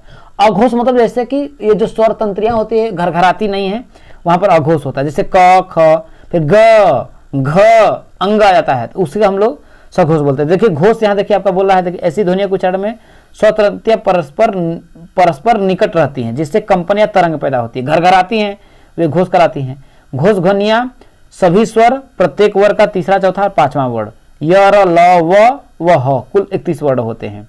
अघोष क्या होता है, देखिए इनके उच्चारण में स्वर तंत्रियां दूर रहती हैं अतः कंपन नहीं होता है, तो उसे आप लोग अघोष कहते हैं। मैंने अपनी भाषा में आप लोगों को समझा दिया, उम्मीद है आप लोगों को समझ में आ गया होगा। आगे है आपका दोस्तों, देखिए कि शुद्ध, सुडौल तथा आकर्षक लेखन में अनुलेख, सुलेख तथा श्रुति लेख के महत्व पर प्रकाश डालिए। तो ये क्या, देखिए शुद्ध, सुडौल तथा आकर्षक लेखन में अनुलेख, सुलेख तथा श्रुति लेख का महत्व क्या हो सकता है। देखिए आप जानते हैं, देखिए अनुलेख क्या होता है। देखिए अनुलेख का शाब्दिक अर्थ है कि जैसा पहले से लिखा है। अनुलेख मतलब कि अनुकरण करके, मतलब लेख मतलब लिखना एकदम ठीक उसी की तरह लिखना, जैसे कि वैसा ही लिखना, मतलब जैसा लिखा है वैसा ही लिखना है। जैसे अगर ये ल है, अगर इसको मैं ठीक इसी तरीके से लिख दूं तो ये आपका अनुलेख हो जाएगा मेरे दोस्तों। जैसे का तैसा, ऐसे समझिए। अनुलेख का मतलब समझिए कि जैसे का तैसा लिखना, ठीक है दोस्तों, वो आपका अनुलेख कहलाता है। तो वही आता है, देखिए कि अनुलेख, यहाँ देखिए अनुलेख का शाब्दिक अर्थ है पहले से लिखा है वैसा ही लिखना। अनुलेख के अंतर्गत बच्चा उसी प्रकार लिखता है जैसे सुलेख में अध्यापक ने लिखा हो, अथवा बच्चा हल्का हल्का लिखा हुआ लेख पर कलम फेरकर लिखने का अभ्यास करता है। अनुलेख में भाषा शिक्षण का लेख भी सुंदर तथा स्पष्ट होना चाहिए। अभ्यास पुस्तिका में जो हल्के हल्के अक्षर लिखे जाते हैं वे सुंदर, आकर्षक होने चाहिए, तभी बच्चा उनका अनुकरण करते हुए सही लिखने का प्रयोग करेगा। तो यही आप लोगों का अनुलेख होता है। इसी में आप लोगों को सुलेख के महत्व के बारे में लिखना है कि भैया सुलेख का जैसे महत्व आपका पूछा था, तो देखिए सुंदर था श्रेष्ठ लेख। सुलेख का मतलब होता है सु मतलब सुंदर, और श्रेष्ठ लेख को सुलेख बोलते हैं। भाषा शिक्षक को आरंभ से ही बच्चों में सुंदर लेख लिखने की आदत डालना चाहिए। जो बच्चा आरंभ में सुंदर लेख लिखता है, आगे चलकर उसका हस्तलेख बड़ा ही सुंदर और आकर्षक बन जाता है। तो यही सब चीजें आप लोगों को लिखनी। आगे देखिए आपका है दोस्तों कि श्रुत लेख क्या है, इसका महत्व स्पष्ट करिए। तो श्रुत लेख मतलब क्या होता है, सुन करके लिखना, मतलब वह लेख जिसको क्या होता है सुन करके लिखा जाता है, उसे श्रुत लेख होता है। इसका महत्व स्पष्ट लिखिए। और लिख रहा है श्रुत लेख था, अनुलेख में अंतर स्पष्ट करिए। तो अनुलेख मतलब जो कोई चीज लिखी है वैसे का वैसे लिखना, अनुलेख होता है। और श्रुत लेख मतलब सुन करके लिखना, ये चीजें आपको होती है। तो अपनी भाषा में आप लोग लिख सकते हैं कि श्रुत लेख क्या है, तो मतलब कि वह ध्वनियां जिसको हम लोग सुन करके लिखते हैं वो श्रुत लेख होता है। अनुलेख मतलब कहीं पर कोई चीज लिखा है वह ठीक वैसे का वैसा लिख देंगे तो उसे अनुलेख बोलेंगे। तो इसी के बारे में देखिए यहाँ पर लिखा है, देखिए अनुलेख के बारे में देख सकते हैं। अनुलेख का शाब्दिक अर्थ है जैसा पहले लिखा है वैसा ही लिखना। अनुलेख के अंतर्गत बच्चा उसी प्रकार लिखता है जैसे आपका सुलेख में लिखता है। और श्रुत लेख क्या होता है, देखिए सुनकर लिखना, इसे श्रुत लेख भी कहते हैं। जब विद्यार्थी लिखने में प्रवृत्त हो जाता है तो प्रतिलिपि भी लिख सकता है, तब उसे श्रुत लेख लिखने की प्रेरणा देनी चाहिए। आजकल शिक्षकों के स्थान पर ग्रामोफोन तथा टेप रिकॉर्डर का भी प्रयोग किया जा रहा है। इसमें बच्चों को श्रुत लेख लिखने में काफ़ी सहायता मिलती है। वे तीव्र गति से श्रुत लेख में व्यस्त हो जाते हैं। लेखन शिक्षण में श्रुत लेख का विशेष महत्व है। आगे आ जाता है दोस्तों आपका संख्या किसे कहते हैं। देखिए ये बहुत, देखिए अब आपका मैथ स्टार्ट हो जाता है। देखिए संख्या क्या होता है, देखिए यहाँ पर बोल रहा है इकाई या इकाई का मेल संख्या कहलाती है, अथवा कोई भी इकाई जितनी बार लिखी जाती है वे संख्या है, या कोई भी संख्या 10 अंकों की सहायता से लिखी जाती है वे अंक हैं। या फिर ऐसे बोल सकते हैं, देखिए संख्या में आपको परिभाषा बताता हूं कि कितनी वस्तुएं हैं जिसके द्वारा बोध होता है उसे संख्या कहते हैं। क्या होगा, कितनी वस्तुएं, जैसे मैंने 4 लिखा था, इसका मतलब कितना, 4, ये दिखा रहा ना कि 4 लोग हैं, 4 कोई भी हो सकता है, 4 आदमी हो सकता है, टाफी हो सकता है, बंदर हो सकता है, पेन हो सकता है। तो कितनी वस्तुएं हैं जिसके द्वारा जब बोध होता है उसे क्या कहते हैं? संख्या कहते हैं। जैसे 0 1 2 3 4 क्या है आपका, इसके द्वारा जैसे 4 लिखा है ना, जिसका मतलब क्या है? 4 को दिखा रहा, मतलब 4 लोगों की बात कर रहा है, तो वही आपका संख्या होता है। जैसे यहाँ देखिए संख्या 499, 6000, 1796, ये आप क्या है? संख्या है। ठीक है मेरे दोस्तों, तो इसको आप लोग समझ सकते हैं। आगे देखिए संख्या रेखा को दर्शाइए। तो संख्या रेखा आपका देखिए देख ही सकते हैं, देखिए ये आपका संख्या रेखा है। आप संख्या रेखा ही दिखाते हैं, बीच में आपका 0 होता है। अगर आप दाहिने की तरफ बढ़ेंगे तो आपका प्लस में जाएगा, +1 +2 +3, और इधर जाएंगे तो -1 -2 -3। ठीक है, तो ये आपका संख्या रेखा पर प्रदर्शन है। ठीक है मेरे दोस्तों, चलिए आगे आपका देखिए कि छोटे बच्चों को, यही आपका बोल रहा है देखिए कि छोटे बच्चों को गिनना एवं पढ़ना सिखाने को किन्हीं 2 गतिविधियों का प्रयोग करिए। मतलब कि जो बच्चे हैं, छोटे अगर हैं, तो उनको लिखना, मतलब गिनती को लिखना और उसको करना कैसे सिखाएंगे दोस्तों। तो देखिए यहाँ पर कुछ तरीका आप लोगों को बताया है। मतलब कि देखिए कुछ लोग तो क्या करते हैं, देखिए कि छोटे छोटे खेल खेलते हैं, चित्र बना करके करते हैं, या गिनती बना करके, मतलब 2 2 3 3 लोग इकट्ठा करके बनाया जाता है। तो बोलते हैं गिनो, देखो ये 1 2 3 है, उस तरीके से बताया जाता है। एक तरीका देखिए यहाँ पर बताता है बालकों को गिनती एवं संख्या के प्रत्ययों का अध्यापन कैसे किया जाए। देखिए यहाँ पर आरंभिक स्तर पर गणित शिक्षण का आरंभ करने है तो शिक्षकों को छात्रों को गिनती तथा संख्या के प्रत्ययों का अध्ययन कराना प्रारंभ करना होता है। इसे कार्य है तो सर्वप्रथम निम्न बातों का ध्यान रखना होता है। पहला, बालकों को गिनती एवं संख्या के प्रत्ययों का अध्यापन कैसे किया जाए, ये बात बताना होता है। आगे आपका जाता है देखिए कि छात्रों को सीखने की रुचि किस प्रकार की है, वे किस माध्यम से जल्दी सीख सकते हैं, इन बातों को ध्यान देना चाहिए। आगे देखिए आपका देखिए यही पर बात आ जाता है। देखिए आगे देखिए वही कि वे व्यक्तिगत रूप से कितना अधिक से अधिक सीख सकते हैं। गणित शिक्षण का अध्ययन अध्यापन का उचित समय कौन सा है। बालक औपचारिक शिक्षण के अतिरिक्त क्या क्या सीख सकते हैं। बालकों के मानसिक स्तर का अध्ययन करना, यही सब चीजें यहाँ पर इसके अंतर्गत आती हैं। आपका आगे आ जाता है देखिए कि 1 से 9 तक की संख्याओं को वास्तुचित्रों की सहायता से गिनने, पढ़ने व लिखने की प्रक्रिया को समझाइए। 1 से 9 तक की जो संख्याएं हैं उसको वास्तुचित्रों की सहायता से, तो भैया चित्रों की सहायता से तो हम लोग दर्शा सकते हैं। जैसे गिनती मैंने कर दिया, जैसे चित्र बना दिया 1 2 3 4, गिनेंगे देखिए 1 चित्र 2 चित्र 3 चित्र 4 चित्र। एक बार से देखा जाए तो क्या कर रहा है, संख्याओं को क्या कर रहा है, सीख ही रहा है। तो वही देखिए प्रारंभिक कक्षा में, निचली कक्षा में छोटे बच्चों को गिनती सिखाने के लिए वस्तुओं, चित्रों, प्रतीकों अथवा लकीरों की सहायता ली जाती है। छोटे बच्चों को सिखाने के लिए खेल विधि सबसे सर्वोत्तम विधि है। गिनती सिखाने के लिए छोटे बच्चों को खेलने के लिए कुछ वस्तुएं प्रदान की जाती हैं, वह खेल के लिए उन्हीं वस्तुओं को जोड़ना तथा घटाना सीख जाते हैं। जैसे कि मैंने 4 गेंद दिया तो कहा तुम मेरा 2 ले लिए हो तो तुम 2 कम कर दिए, तो कम करना है मतलब घटाना हो गया, 2 और ले लो, चलो अच्छा मेरे पास 6 हो गया, तो वो जोड़ना सीख जाते हैं। तो इसी की सहायता से वो लोग करते हैं। पहला विधि आपका खेल विधि हो जाता है। तो ये सब देखिए, जैसे गेंद के स्थान पर कांच की गोलियां आदि रुचियों के अनुसार वस्तुओं को बदलकर गिनती सीखने में बच्चे सरलता से जोड़ था घटाने की अपनी कुशलता को प्रदर्शन करते हैं। तो ये सब चीजें आपका है। प्राकृतिक संख्या क्या कहते हैं, मतलब वे संख्या, मतलब दोस्तों जिन संख्याओं की शुरुआत कहाँ से होती है, देखिए आपका 1 से हो, वे क्या होती है, प्राकृतिक संख्या होती है। जिन संख्याओं की सहायता से हम वस्तुओं की गिनती कर सकते हैं प्राकृतिक संख्या कहलाती हैं। 0 जो होता है दोस्तों प्राकृतिक संख्या नहीं होता, वो पूर्ण संख्या के अंतर्गत आ जाता है।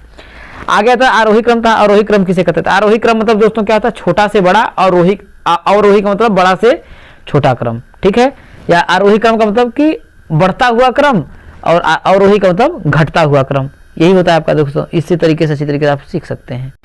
जैसे कि यहाँ पर आपका देखिए उदाहरण में दिया, देखिए 21 खाली स्थान से ठीक पहले की संख्या लिखी होती है। 21 के पहले वाली संख्या क्या होगी, 20, तो 20 का आरोही क्रम देखिए आपका 21 है। देखिए 26 के पहले आपका 25 हो जाएगा, 17 के पहले आपका 16 हो जाएगा, 3 के पहले आपका 2 हो जाएगा, 16 के पहले 15 हो जाएगा, 13 के पहले आपका 12 होगा।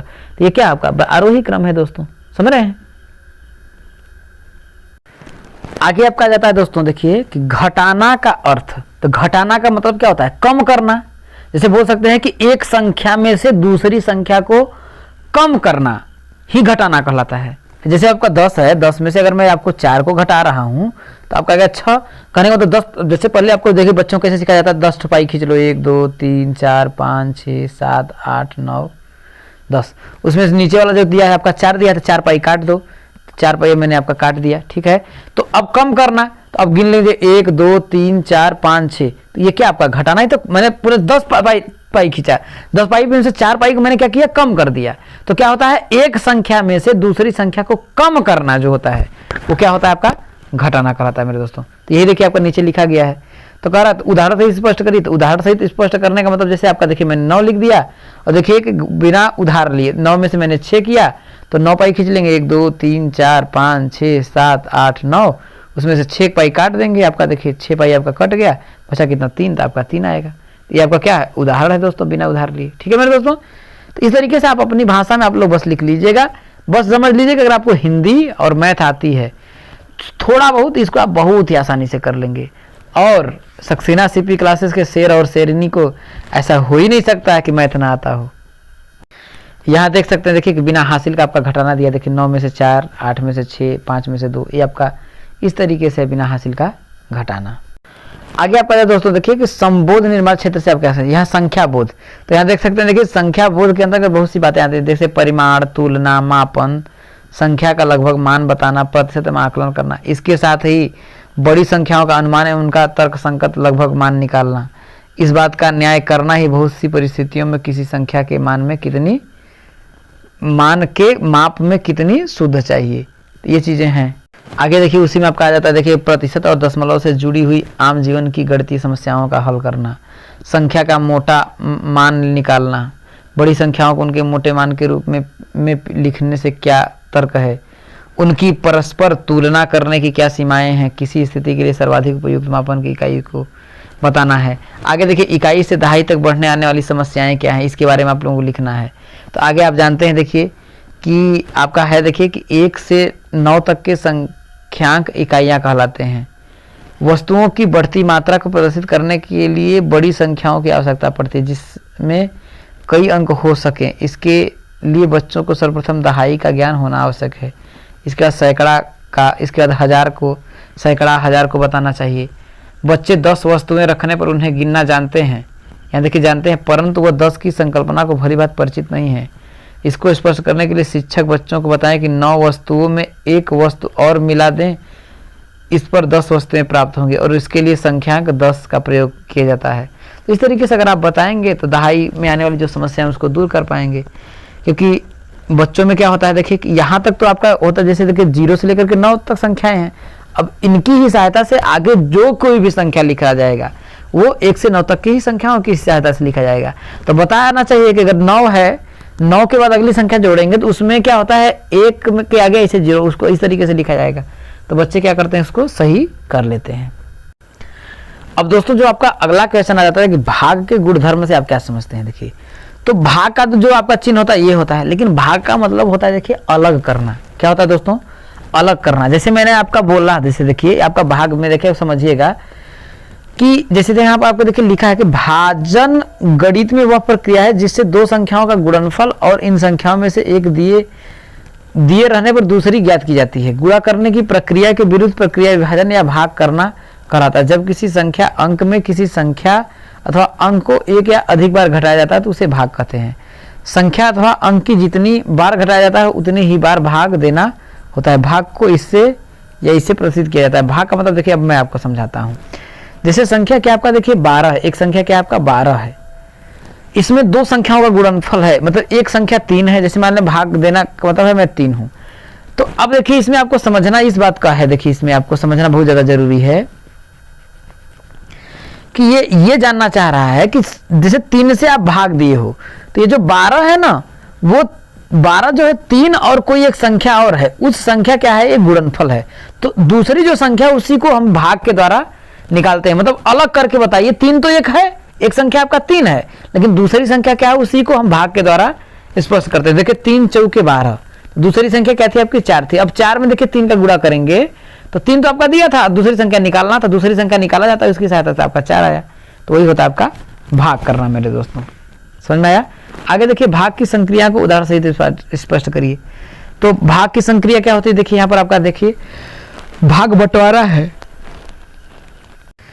जो बार बार घटाने की प्रक्रिया है तथा एक टोकरी में 40 सेब है, प्रतिदिन 8 सेब निकाले जाते हैं तो टोकरी कितने दिन में खाली हो जाएगी। तो इस तरीके से देखिए आपका दिखा रहा है, इस तरीके से आप भाग को समझा सकते हैं। एक बार और समझिएगा मेरे दोस्तों, इसमें जैसे आपका भाग जब ऐसे दिया जाता है तो ये जो बीच में होता है इससे भाज्य बोलते हैं, ये जो होता है आपका भाजक होता है, यहाँ जो आता है उसे भागफल कहते हैं। ये पूछ लेता है आप लोगों से, भागफल और नीचे जो आपका शेष में आता है वो आपका, उसको हम शेषफल बोलते हैं। इस चीज़ को ध्यान रखिएगा, ठीक है। फार्मूला होता है भाज्य बराबर भाजक गुणते भागफल प्लस शेषफल।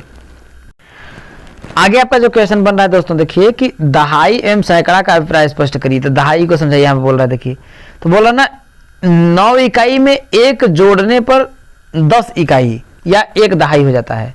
जैसे आपको समझाएंगे, देखिए आपको कैसे, कि 9 इकाई में 1 इकाई और जोड़ा जाए। कितना? 9 इकाई में 1 इकाई और जोड़ा जाए तो वो आपका हो जाता है 10 इकाई। भैया 9 और 1 10 इकाई, और इसी को हम क्या बोलते हैं? 1 दहाई बोलते हैं। क्या बोलते हैं? 1 दहाई बोलते हैं। तो वही बात बोलता है, उसी प्रकार से 20 दहाई को 2 दहाई, 30 इकाई को 3 दहाई, 40 इकाई को 4 दहाई, 50 इकाई को 5 दहाई। जैसे हम लोग बोलते थे, जैसे कि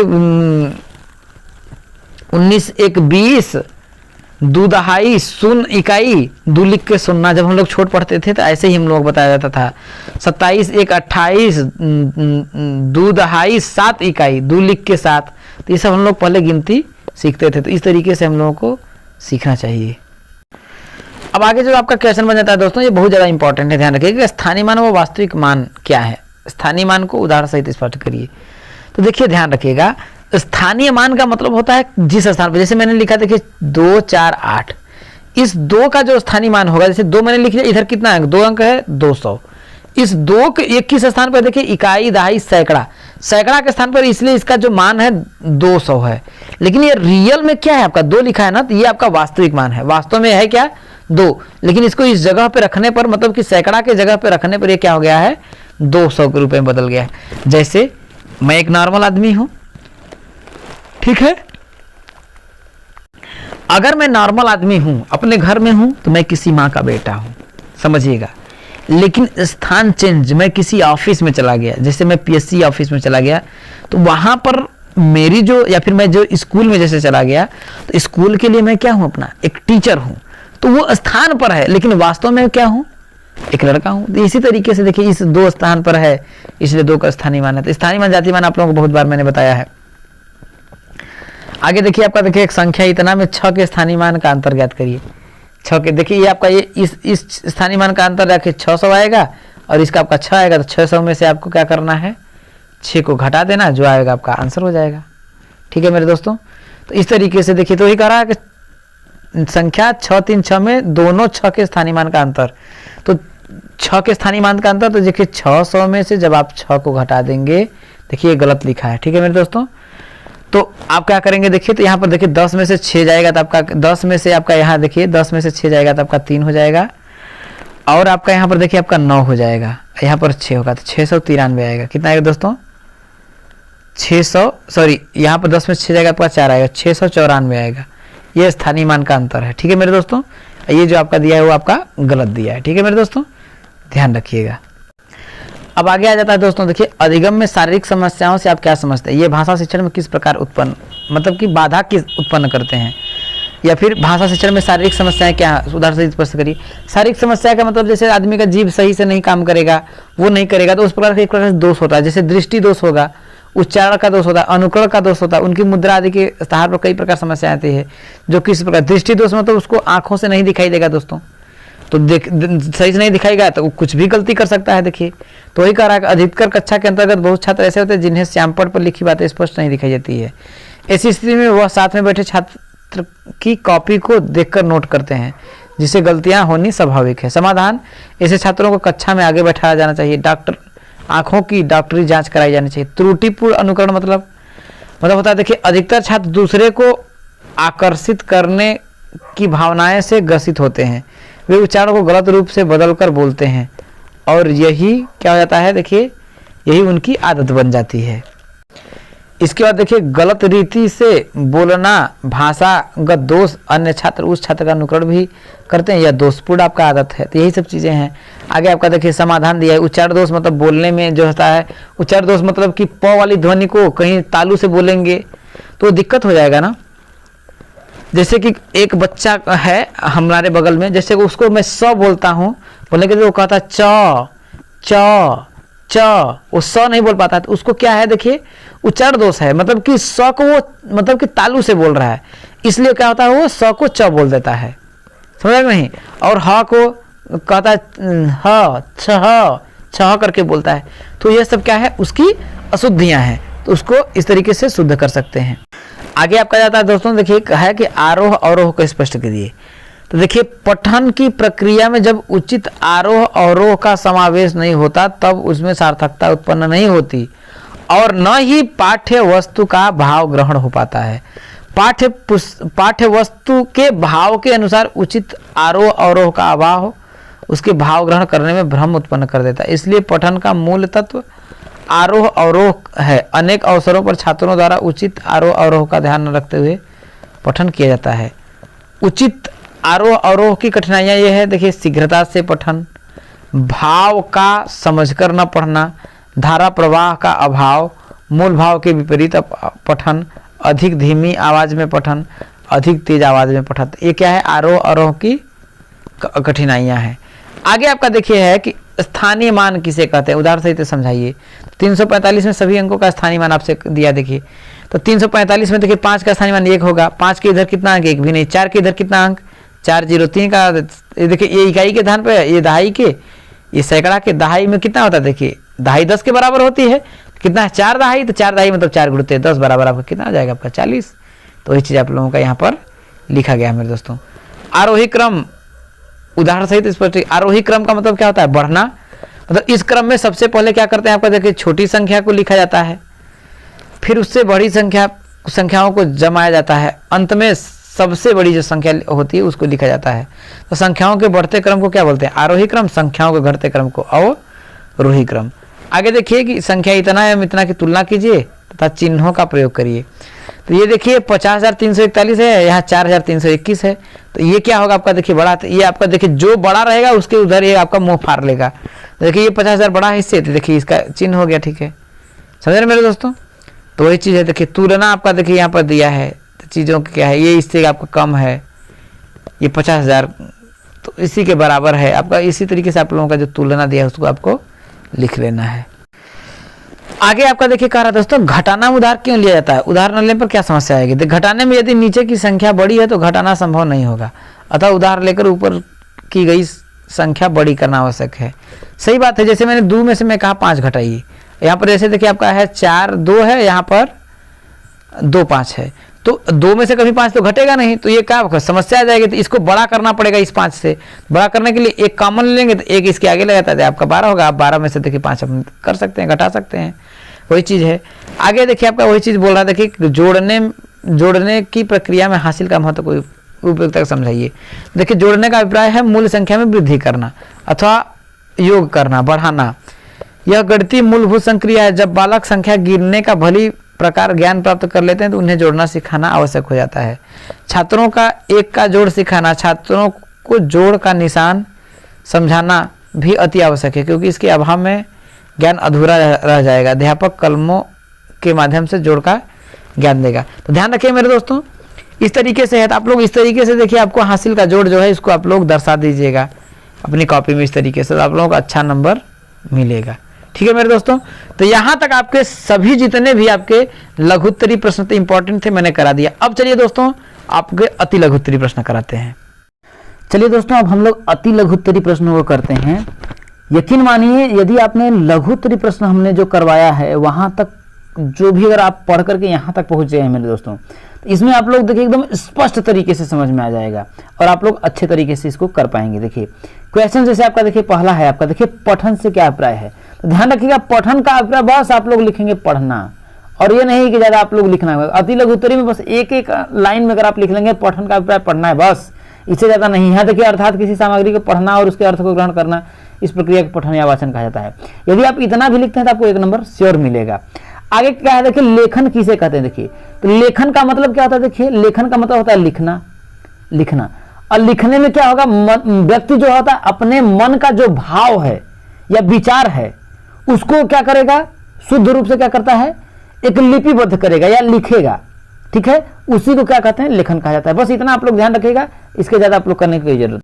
आगे आ जाता है आपका दोस्तों, देखिए कि पूछ रहा है, देखिए कि पठन कौशल के बाधक तत्व कौन सा है। पठन कौशल में अब हम लोग देखिए वहां पर पढ़े थे, पढ़ने में हमको क्या क्या दिक्कत आती है, अटकना होता है, तो शीघ्रता के साथ पढ़ना होता है। अति शीघ्रता के साथ अगर आदमी पढ़ेगा तो क्या होगा, कुछ चीजें छोड़ देगा, अटक अटक करके बोलेगा तब पर भी होगा। व्याकरण के तत्वों का ज्ञान का अभाव, एकाग्रता का अभाव, पठन कौशल में बाधा पहुंचने का अभाव, ये सभी क्या है, पठन कौशल के बाधक तत्व हैं। पढ़ने में जो दिक्कत प्रदान करते हैं वो पठन कौशल के बाधक तत्व कहलाते हैं। आगे देखिए, हम लोगों ने पढ़ाई था कि वाक्य कितने प्रकार के होते हैं। वाक्य 8 प्रकार के होते हैं। एक विधानार्थक होता है।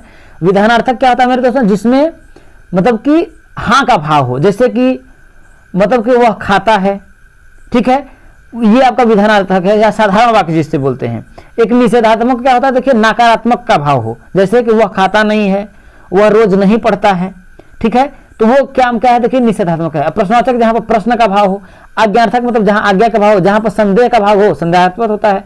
जहां पर संकेत का भाव हो, जहां इच्छा का भाव हो, जहां विस्मय का भाव हो, इसके बारे में हम लोगों ने पढ़ाई था डिटेल में। देखिए वर्ण किसे कहते हैं, देखिए मैंने बताया कि ध्वनि की वह छोटी इकाई जिसके और टुकड़े नहीं किए जा सकते हैं, मतलब या फिर जिसके और टुकड़े नहीं किए जा सकते, उसे वर्ण कहते हैं। ठीक है दोस्तों, अब देखिए विधेय क्या होता है। देखिए तो विधेय क्या होता है, देखिए मैंने बताया ना कि उद्देश्य के विषय में बताने वाले पद को क्या कहते हैं, विधेय कहते हैं। क्या होता है, उद्देश्य होता है और विधेय होता है।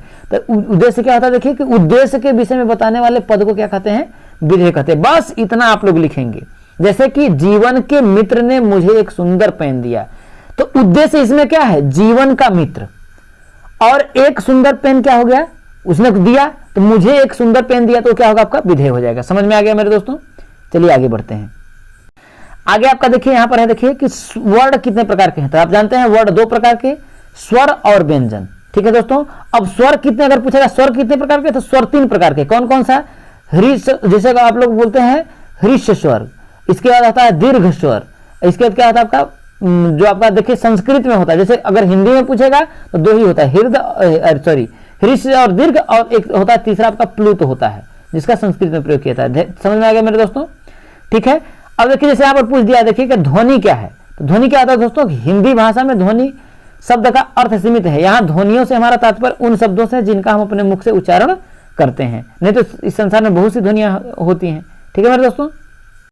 आगे आपका आ जाता है, देखिए बलाघात है। बल मतलब कि किसी चीज पे देखिए बल लगा करके घात करना। तो देखिए बलाघात मूलतः शक्ति की वह मात्रा जिसमें ध्वनि अक्षर शब्द या वाक्य का उच्चारण किया जाता है, और शक्ति अधिक के कारण ही अपेक्षितया अधिक बलाघात युक्त ध्वनि अक्षर या शब्द आदि आसपास की अन्य ध्वनियों आदि से अधिक मुखर एवं शक्तिशाली होते हैं। और स्वराघात मतलब क्या होता है, देखिए सुर में उतार चढ़ाव जो होता है स्वराघात होता है।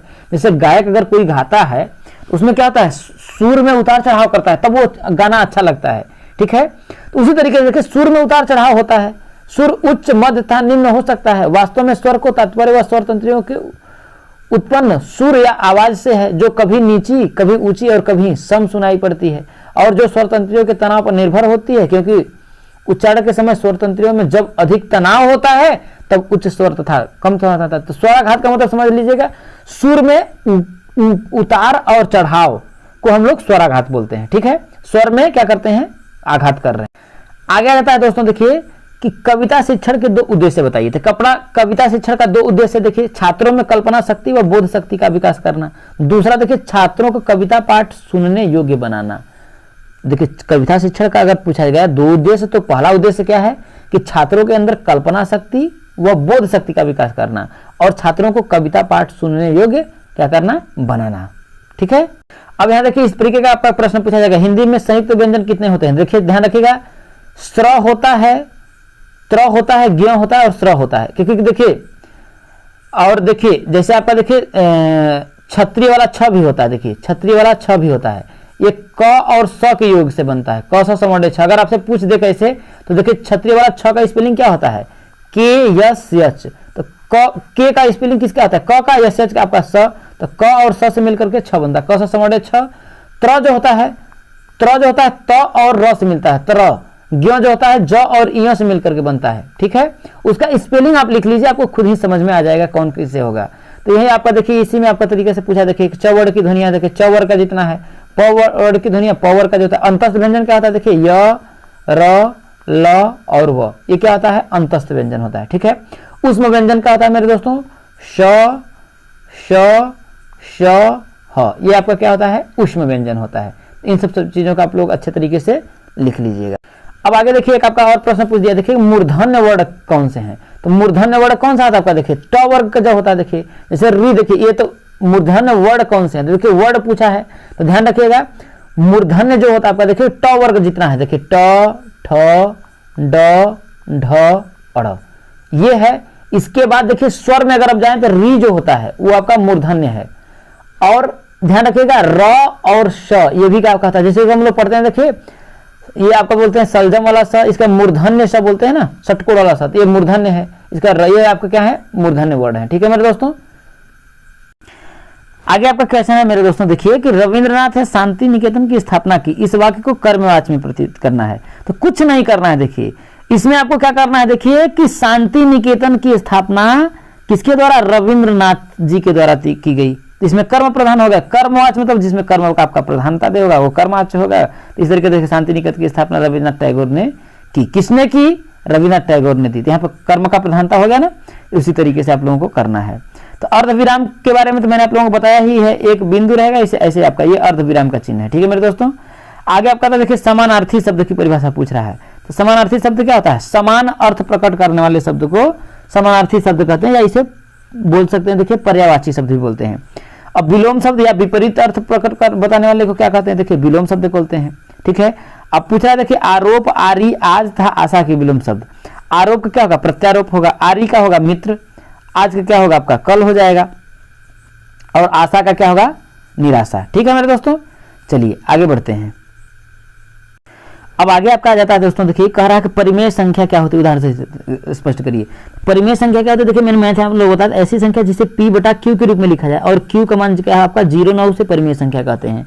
उदाहरण के जैसे देखिए 5 बटा के 4 है, 1 बटा के 2 है, ये सभी क्या है, परिमेय संख्या है। तो ध्यान रखिए आप लोग इसके आधार पर आप लोग सभी सम संख्याओं को याद कर लीजिएगा, विषम संख्याओं को याद कर लीजिएगा, अभाज्य संख्याओं को याद कर लीजिएगा। ठीक है, पूर्ण संख्याओं को, प्राकृतिक संख्याओं को, इसको आप लोग अच्छे तरीके से याद रख लीजिएगा क्योंकि कुछ भी पूछा जा सकता है।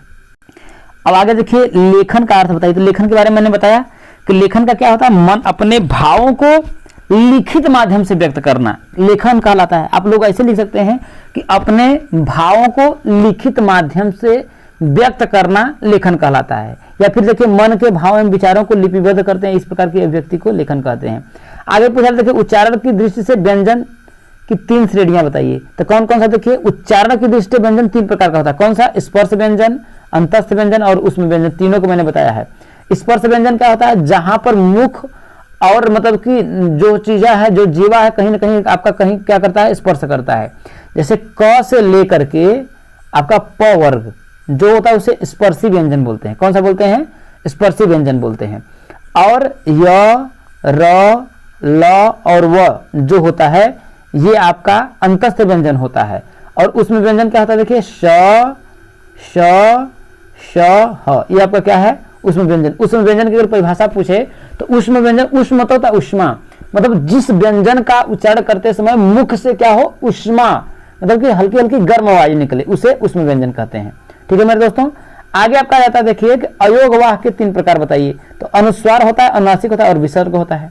ठीक है, ये आपका अयोगवाह है मेरे दोस्तों, ध्यान रखिएगा।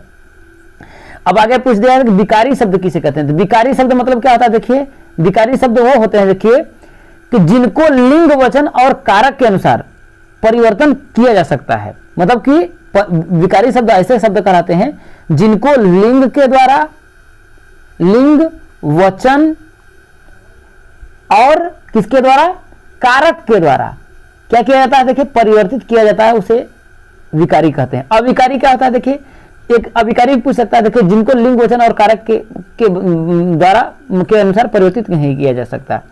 अब आगे ऐसा देखिए ह्रस्व के आधार पर आधार पर हिंदी ध्वनियों के नाम क्या है मेरे दोस्तों, ह्रस्व के आधार पर हिंदी ध्वनियों के नाम। तो ह्रस्व देखिए मैंने आपको देखिए स्वर बताते हुए मैंने बताया कि ह्रस्व होता है, प्लुत स्वर होता है, सॉरी दीर्घ स्वर होता है, प्लुत स्वर होता है। ह्रस्व क्या होता है, अ होता है, छोटा ई होता है, छोटा ऊ होता है और क्या होता है, री होता है, वो क्या होता है, ह्रस्व होता है। आगे आपका देखिए बलाघात क्या है, ध्वनि विज्ञान के आधार पर स्पष्ट करिए। तो बलाघात के बारे में मैंने बताया था, बल लगाकर किसी भी चीज को बोलना। स्वराघात में क्या होता है, देखिए उतार चढ़ाव करना। तो वही देखिए बलाघात मूलतः शक्ति की वह मात्रा जिसमें ध्वनि, अक्षर या शब्द या वाक्य का उच्चारण किया जाता है और शक्ति अधिक के कारण अपेक्षाया अधिक बल लगाया जाता है। जिसमें नॉर्मल अगर बल लगाने की जगह पे हम क्या करते हैं, ज्यादा बल लगाकर, जैसे क है तो हम बोलेंगे क, तो इसमें क्या कर रहा है, बलाघात लगा रहे हैं दोस्तों। आगे आपका आ जाता है दोस्तों, ध्यान रखिएगा, देखिए कि कह रहा जिह्वा के आधार पर हिंदी ध्वनियों का वर्गीकरण था, उनके नाम लिखिए। तो जिह्वा के आधार पर देखिए तो संवृत होता है, अर्ध विवृत होता है, विवृत होता है, अर्ध संवृत होता है। संवृत क्या होता है, देखिए ई उ, ये आपका देखिए ये संवृत होता है। और अर्ध संवृत क्या होता है, ए और ओ ध्वनि, ए और ओ ध्वनि जो होता है अर्ध संवृत होती है। अर्ध विवृत होता है ए और अ, विवृत होता है आ। ठीक है मेरे दोस्तों। री स्वर का उच्चारण स्थान क्या है, तो री स्वर क्या होता है, देखिए मूर्धा से बोला जाता है। क्या होता है, मूर्धा से बोला जाता है। ठीक है मेरे दोस्तों। अब आगे देखिए उष्म व्यंजन क्या है, देखिए उष्म व्यंजन के बारे में मैंने आप लोगों को बता ही दिया है, जिसमें क्या होता है, देखिए उष्मा निकलती है, जैसे स। ठीक है, बोलते समय उष्म व्यंजन। अनुनासिक क्या होता है, देखिए तो अनुनासिक के बारे में मैंने क्या बताया, अनुनासिक क्या होता है, देखिए जिसके ऊपर चंद्र बिंदु लग जाता है वो अनुनासिक होता है। तो जब स्वर केवल मुख से बोले जाते हैं तो उनका रूप साधारण होता है, परंतु जब स्वर नाक से बोले जाते हैं तो उनके ऊपर चंद्र बिंदु लगाया जाता है। देखिए अनुनासिक, नाक से बोला जाने वाला, ऐसे स्वर नाक से बोले जाने के कारण अनुनासिक स्वर कहलाते हैं, जैसे उंगली, आंधी। हलंत की क्या अभिप्राय है, लिखिए। तो दोस्तों हलंत का अभिप्राय क्या होता है, देखिए हलंत का मतलब क्या होता है, देखिए आधा वर्ड, जैसे कोई वर्ड जैसे क है, क के नीचे अगर हम हलंत लगाएंगे तो ये क्या होगा, आधा हो गया, मतलब कि जैसे बोल सकते हैं देखिए कि ये स्वर रहित हो गया। जैसे कि क जो है अगर मैं हलंत लगा दिया तो इसमें क्या बोलते हैं, ये स्वर रहित हो जाता है और उसे आधा बोलते हैं जैसे। तो दोस्तों क्या होता है, देखिए हलंत क्या होता है कि आधा वर्ड या स्वर रहित वर्ड, जब किसी व्यंजन को स्वर रहित लिखना हो तब हम हलंत का प्रयोग करते हैं। ठीक है मेरे दोस्तों।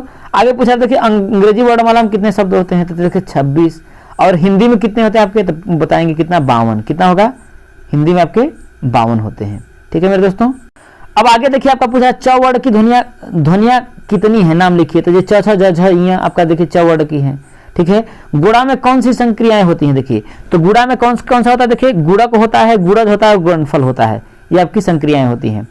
स्वर, देखिए सस्वर पठन से आप क्या समझते हैं, देखिए सस्वर पठन का मतलब होता है देखिए कि सुर के साथ पढ़ना, गा गा करके पढ़ना, देखिए सस्वर पठन होता है। देखिए जैसे देखिए आपका यहाँ बता रहा है, देखिए सस्वर पठ सहित वाचन सस्वर वाचन कहलाता है, अर्थात लिखी हुई विषय वस्तु को देखना सस्वर पढ़ना सस्वर पठन है। सस्वर वाचन के देखिए दो भेद हैं, एक आदर्श वाचन होता है, एक अनुकरण वाचन होता है। शिक्षक द्वारा किया जाने वाला वाचन आदर्श वाचन कहलाता है, अनुकरण वाचन छात्रों द्वारा किया जाता है जो छात्र अध्यापक के अनुसार करते हैं। ठीक है मेरे दोस्तों।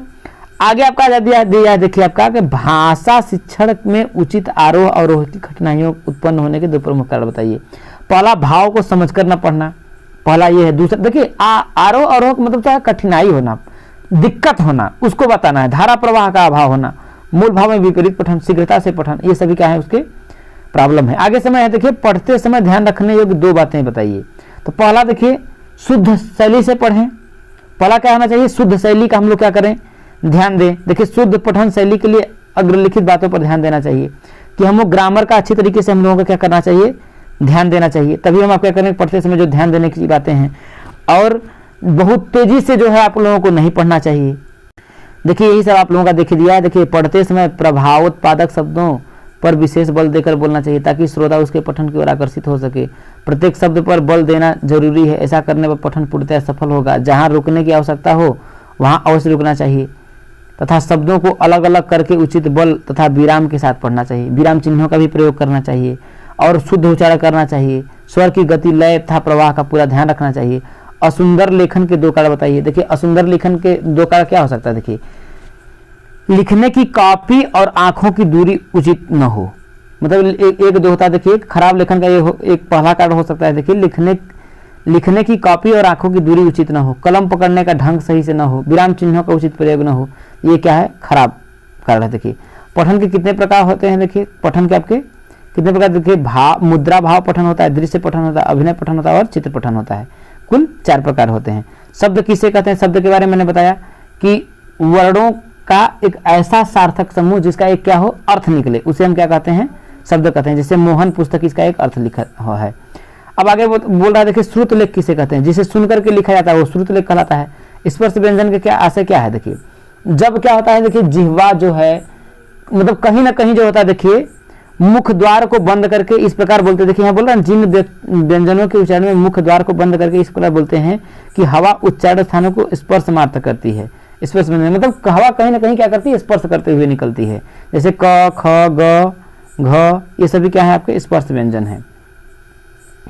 आगे आपका कह रहा है कि संकर शब्दों को उदाहरण सहित लिखिए। किसको?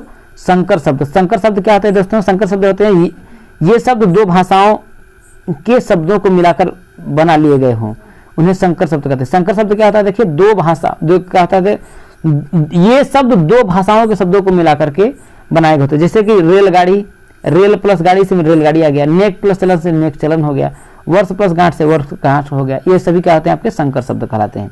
विलोम शब्द जानते हैं, विपरीत अर्थ प्रकट करने वाले शब्द विलोम शब्द कहलाते हैं। शून्य को किसी संख्या से भाग देने पर भागफल क्या आता है? शून्य को किसी संख्या से भाग देने पर भागफल आपसे आपको क्या पूछ रहा है, क्या आता है? तो कितना आएगा? देखिए अपरिभाषित रहता है। जैसे देखिए आपका क्या है, देखिए जैसे एक है, एक में अगर 0 से अगर मैं भाग दूंगा तो क्या आपका आएगा? देखिए अपरिभाषित आएगा। तो वही बात बोल रहा है। देखिए यहाँ पर बोला है, देखिए गणित में जब शून्य को किसी संख्या से भाग देते हैं तो इसे शून्य से भाजन कहते हैं। इस भाजन में जब भाजक शून्य होता है, भाजक शून्य होगा, सामान्य गणित में यह भाजन अर्थहीन है, अतः शून्य से भाजक क्या होता है? अपरिभाषित होता है। अब आगे देखिए दोस्तों आपका क्या देखिए कह रहा है, देखिए वास्तविक मान किसे कहते हैं? तो वास्तव में जैसे देखिए वास्तविक मान क्या होता है? जैसे 2, 4, 5 है, तो 2, ये जो 2 है आपका, ये जो आपको 2 दिख रहा है, इसका अगर स्थानीय मान लिखेंगे तो ये 200 है, लेकिन वास्तविक में क्या है आपका 2 है, तो ये आपका वास्तविक मान है। तो गणित से आपका कुछ पूछा जाएगा। देखिए जैसे इस प्रकार से शून्य से गुणा करने पर गुणनफल, जैसे कह रहा है किसी संख्या को शून्य से गुणा करने पर गुणनफल शून्य प्राप्त होता है। उदाहरण लिखिए 100 में 100 का इसमें करेंगे। देखिए इसमें देखिए तुलना करिए, तो तुलना करने का मतलब जो बड़ा है, देखिए तुलनात्मक तो जो बड़ा, ये बड़ा है इससे, तो आपका ये हो जाएगा। या फिर इसको लिख सकते हैं तो ये आपका इससे छोटा है, इस तरीके से लिख सकते हैं। तो इस तरीके से मैथ में आपका एक दो दोस्तों आप लोगों का क्वेश्चन जरूर पूछा जाएगा। अब देखिए पठन शिक्षण की ध्वनियों से में विधि बताइए। देखिए इस विधि में के प्रयोग द्वारा जैसे देखिए जैसी ध्वनियों के वर्णों का ज्ञान एक साथ दिया जाता है, जैसे राम, काम, शाम, आम, दाम, मतलब एक साथ दिया जाता है। देखिए वर्णों का ज्ञान क्या था? एक साथ दिया जाता है, उसे क्या होता है? ध्वनि साम्य विधि होता है। देखिए व्यंजन वर्णों के लिखिए। व्यंजन वर्ण क्या होता है? स्पर्श, अंतस्थ, उष्म व्यंजन, संयुक्त व्यंजन इत्यादि होते हैं। शब्द किसे कहते हैं? बताया ही। निषेधात्मक या निषेध सूचक वाक्य क्या होता है? जिसमें नकारात्मक ना का भाव हो, वह प्रतिदिन व्यायाम नहीं करता, उसे निषेधात्मक वाक्य बोलते हैं। आगे देखिए दोस्तों आपका पूछा है, देखिए कि ज्ञानार्जन और ज्ञान वृद्धि के प्रमुख स्रोत कौन कौन से हैं? तो ज्ञान का अर्जन करना मतलब ज्ञान को बढ़ाना और ज्ञान की वृद्धि करना दोनों एक ही चीज है। देखिए और के प्रमुख स्रोत कौन कौन से हैं? तो क्या होगा? पढ़ेंगे, पुस्तकें, पत्र पत्रिकाएं, इंटरनेट पढ़ने से ज्ञानार्जन भी होता है और ज्ञान की वृद्धि भी होती है। संकर शब्द मैंने बताया है, रेल प्लस गाड़ी रेलगाड़ी, नेक प्लस चलन नेक चलन हो गया, ठीक है। वर्ष प्लस गांठ वर्ष गांठ हो गया। तो ये आपके क्या होते हैं? संकर शब्द होते हैं। मतलब दो भाषाओं के शब्दों को एक साथ अगर मिलाकर के जोड़ दिया जाता है तो उसे क्या होते हैं? संकर शब्द कहते हैं। तो ये सभी आप लोग लिख लीजिएगा मेरे दोस्तों। अब आगे आपका है, देखिए यहाँ पर पूछ दिया, देखिए आरोही क्रम को उदाहरण सहित लिखिए। आरोही क्रम मतलब क्या होता है? मतलब कि छोटे से बड़ा क्रम, मतलब बढ़ता हुए क्रम को आरोही क्रम बोलते हैं। तो इस तरीके से आपका देखिए आरोही क्रम में लिखा गया है। अगला क्वेश्चन आपका दोस्तों देखिए कि अवधारणा या संबोध निर्माण हेतु क्या आवश्यक है? तो अवधारणा या संबोध निर्माण हेतु आवश्यक है कि बालकों की समझ उन्हें ठोस, मूर्त एवं अन्य वस्तुओं के माध्यम से कराएं। ये आपका अवधारणा है, तत् कराएं, क्योंकि ठोस व मूर्त वस्तुओं के कार्य करते समय बच्चों की कई इंद्रियां एक साथ सक्रिय होती हैं, जिससे सीखना आसान हो जाता है। ठोस वस्तुओं पर जैसे किसी चीज पे अगर आदमी काम करता है तो उस पर ध्यान भी है, हाथ से भी कई इंद्रियां सक्रिय हो जाती हैं, इससे वो बहुत जल्दी सीख लेता है। जैसे 15 अमरूद हैं, प्रत्येक बच्चों को 3-3 अमरूद दिए गए, तो कितने अमरूद बच्चों को अमरूद मिले? 15 अमरूद है, प्रत्येक बच्चे को 3-3, तो 5 लोगों को भाग करना है। तो आपको इस तरीके से आप लोगों को लिख लेना है। ये आप लोगों को आता है। देखिए पठन में रुचि का विकास करने की किन्हीं 2 विधियों को बताइए। तो एक आता है अक्षर बोध विधि, एक कविता विधि, कहानी विधि, ध्वनि साम्य विधि, देखिए वर्णोच्चारण विधि। लेखन के किन्हीं 2 दोषों बताइए। एक होता है अनुसार एवं अनुनासिक संबंधी दोष हो जाता है, मात्रा संबंधी अशुद्धि हो जाता है, संयुक्त वर्ण संबंधी दोष हो जाता है, शिरो रेखा का शुद्ध प्रयोग हो जाता है। तो ये स्वर क्या होता है? देखिए स्वर उन ध्वनियों को कहते हैं जो मुख में किसी प्रकार अवरुद्ध हुए बिना मतलब स्वतंत्र रूप से बोलते हैं। स्वर बोल सकते हैं वह ध्वनियां जो स्वतंत्र रूप से उच्चारित होती है उसे स्वर कहते हैं। सीधे बात आप बोल सकते हैं। देखिए आगे आपका पूछा, देखिए संक्षेप सूचक तथा अथवा लाघव चिन्ह का प्रयोग कहाँ किया जाता है? एक उदाहरण से स्पष्ट करिए। देखिए संक्षेप सूचक अथवा लाघव चिन्ह का प्रयोग शब्दों के संक्षिप्त रूप में लिखने के लिए होता है। जैसे क्री, पी, उ, तो देखिए ये आपका, देखिए ये लाघव चिन्ह है, जैसे देखिए कृपया पृष्ठ उलटिए, देखिए मतलब कि देखिए लाघव चिन्ह का जैसे बोल सकते हैं, ये बोल सकते हैं जैसे डॉक्टर होता है ना, तो जैसे देखिए हम लिख सकते हैं डॉक्टर कैसे लिखते हैं, ये जो होता है जीरो, ये लाघव चिन्ह है, समझ रहे हैं कि नहीं। तो ये होता है संक्षेप सूचक अथवा लाघव चिन्ह का प्रयोग शब्दों के संक्षिप्त रूप लिखने के लिए होता है। संक्षिप्त देखिए क्री प्री उ, समझ रहे हैं मेरे दोस्तों, कृपया पृष्ठ उलटिए, समझ रहे हैं मेरे दोस्तों। यही चीजें आप लोगों का हो जाएगा। आगे पूछ रहा है, देखिए आपका एक अर्थ पूछा, देखिए अचल तथा अचला का अर्थ स्पष्ट करते हुए दोनों में अंतर लिखिए। तो अचल का मतलब होता है देखिए यह अचल संपत्ति है, वो स्थिर है, और अचला मतलब होता है देखिए पृथ्वी है। अचला मतलब क्या होता है आपका पृथ्वी। आगे है आपका देखिए वर्ड तथा शब्द में अंतर स्पष्ट, अंतर एक उदाहरण से स्पष्ट करिए। वर्ड क्या होता है, मतलब कि वह मूल ध्वनियां होती हैं जिसके और टुकड़े नहीं किए जा सकते हैं। शब्द में क्या होता है, इनका टुकड़ा किया जा सकता है और इसका अपने आप में एक अर्थ निकलता है, ठीक है। जैसे मोहन पुस्तक ये आपका शब्द है, लेकिन अगर क जो है आपका एक वर्ड है मेरे दोस्तों। आगे देखिए पूछा है 2 सैकड़ा 3 दहाई 1 इकाई से मिलकर के इसको जोड़ लेंगे तो 231 होगा। इसमें 6 का स्थानीय मान पूछा, देखिए 6 में से प्रत्येक 6 का स्थानीय मान, तो इस 6 का आपका देखिए कितना होगा, आपका 6000 हो जाएगा। 6 के इधर देखिए कितना अंक, 3 अंक, तो 3 जीरो, इधर देखिए आपका 6 है, 6 के इधर कितना अंक, 1 जीरो, तो आपका 60 होगा। ये आपका स्थानीय मान हो जाएगा। समझ आया मेरे दोस्तों। अगला है मेरे दोस्तों, देखिए कह रहा है कि गणित की संक्रियाओं में शून्य के महत्व को स्पष्ट करिए। तो गणित की संक्रिया में शून्य का मतलब क्या है, देखिए किसी भी संख्या को लिखते समय यदि इकाई दहाई सैकड़ा आदि के स्थान पर कोई अंक नहीं है तो उसकी जगह शून्य लिखते हैं। यथा यदि संख्या 8012 है, इसे अंकों में देखिए 8012 लिखेंगे, तो सैकड़ा के साथ आपका कुछ भी नहीं है। समझ में मेरे दोस्तों। शून्य का आपका इतिहास है, यह निश्चित रूप से ज्ञात नहीं है कि शून्य का आविष्कार कब और किसके द्वारा किया गया, परंतु इसका प्रयोग वैदिक काल 1000 ईस्वी पूर्व में होता रहा। शून्य का आकार गोल होता हो। अब आगे पूछा है दोस्तों, देखिए हिंदी भाषा सीखने के प्रमुख अंग कौन कौन से हैं। देखिए सुनना भाषा सीखने का प्रमुख तथा प्रथम अंग है। बच्चा सुनकर तथा पढ़कर भाषा सीखता है। भाषा कौशल के अंतर्गत 4 बातें आती हैं, सुनना, बोलना, पढ़ना और लिखना। भाषा कौशल के अंदर 4 बातें। संयुक्त वाक्य क्या होता है, देखिए 2 क्या होता है, बोल सकते हैं देखिए जिन वाक्यों में 2 स्वतंत्र उपवाक्य होते हैं, या फिर बोल सकते हैं कि 2 या 2 से अधिक सरल वाक्यों से मिलकर के आपका संयुक्त वाक्य बना होता है। तो यही बात आपका हो सकता है। देखिए नीचे आपका देखिए यहाँ पे दिखा, देखिए कि जिन वाक्य में 2 स्वतंत्र उपवाक्य किसी समानाधिकार समुच्चय बोधक द्वारा एक दूसरे जुड़े हैं वह संयुक्त वाक्य कहलाता है। जैसे सोहन पढ़ रहा है और मोहन खेल रहा है। देखिए सोहन पढ़ रहा है एक अपना वाक्य है, और मोहन खेल रहा है ये अपना दोनों वाक्य है। तो दोनों क्या है, सरल वाक्य। 2 या मतलब कि दोनों अपने आप में क्या है, स्वतंत्र हैं, तो इसे संयुक्त वाक्य कहते हैं। ठीक है मेरे दोस्तों। अब आगे रहता है दोस्तों आपका, देखिए कहानी शिक्षण से आप क्या समझते हैं। तो देखिए कहानी शिक्षण बालकों के ज्ञान में वृद्धि तथा बालकों के मनोरंजन तथा आनंद का सर्वश्रेष्ठ साधन है। कहानी बोल सकते हैं देखिए कि बालकों में क्या करता है, मनोरंजन का एक साधन समझ कह सकते हैं, सीधा बात इतना ही। सौभाग्य का विलोम आपका दुर्भाग्य हो जाएगा। इकाई किसे कहते हैं, एक सी वस्तुओं के समूह में से किसी एक वस्तु को उस वस्तुओं के समूह की इकाई कहा जाता है। देखिए अंक का स्थानीय मान किसे कहते हैं। तो दोस्तों स्थानीय मान तो आप जानते हैं, किसी भी संख्या के किसी अंक का स्थानीय मान ज्ञात करने के लिए दाएं से बाएं की ओर, भैया क्या कहते हैं, देखिए दाएं से हम लोग किधर बढ़ते हैं, देखिए दाएं से बाएं की ओर संख्या के स्थान की गिनती करते हैं, फिर उसके स्थानीय मान का निर्धारण करते हैं। तो यही होता है। देखिए सरल वाक्य क्या होता है, जैसे जिसमें क्या होता है, एक उद्देश्य होता है, एक उद्देश्य हो और एक विधेय हो।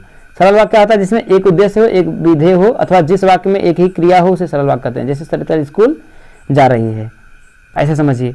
346 में सभी अंकों का स्थानीय मान लिखिए, तो आप लोग कर ही लेंगे। आरोही क्रम जानते ही। हंस पद क्या होता है, देखिए हंस पद मतलब छोड़ने पर, देखिए ये हंस पद है, ये आपका हंस पद का है। ठीक है दोस्तों, कोई चीज छूट जाता है तो उसके लिए हंस पद का प्रयोग करते हैं। ठीक है मेरे दोस्तों। तो यहाँ देख सकते हैं, देखिए हंस पद क्या है, देखिए लिखते समय जब कोई अंश छूट जाता है तो हंस पद या त्रुटि पूरक चिन्ह पद लगा करके शब्द को लिखा जाता है मेरे दोस्तों। अब आगे देखिए आकाश के 3 समानार्थी, गगन, नभ, अंबर सब आपका है। देखिए आकाश का ही तो समानार्थी है। आपके क्या कहा जाता है कि प्राकृतिक संख्या किसे कहते हैं, मतलब जिनकी शुरुआत कहां से 1 से होती है और वो अनंत तक चली जाती है, वो प्राकृतिक संख्याएं होती हैं। आगे आपका देखिए भाषा कौशल के प्रकार लिखिए। भाषा कौशल के कितने प्रकार है, 4 प्रकार होते हैं। श्रवण, लेखन, पठन और वाचन, एक भाषा कौशल के प्रकार हैं। आपका देखिए सुलेख का महत्व लिखिए। तो सुलेख का महत्व क्या है, देखिए सुंदर लेख।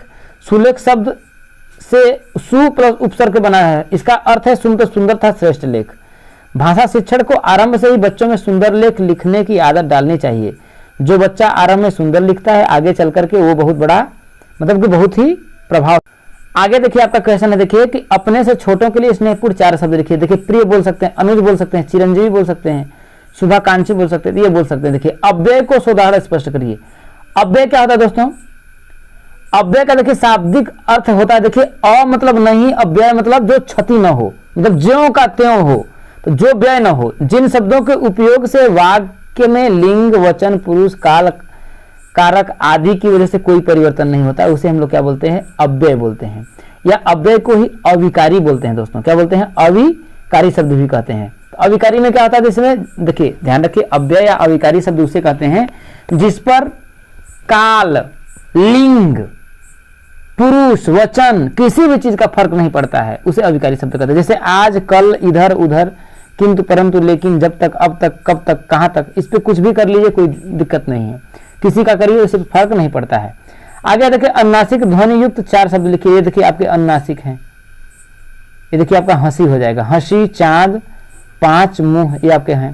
तो अनुनासिक क्या होता है? देखिए चंद्रबिंदु जिसके ऊपर लगा होता है वो अनुनासिक शब्द होता है।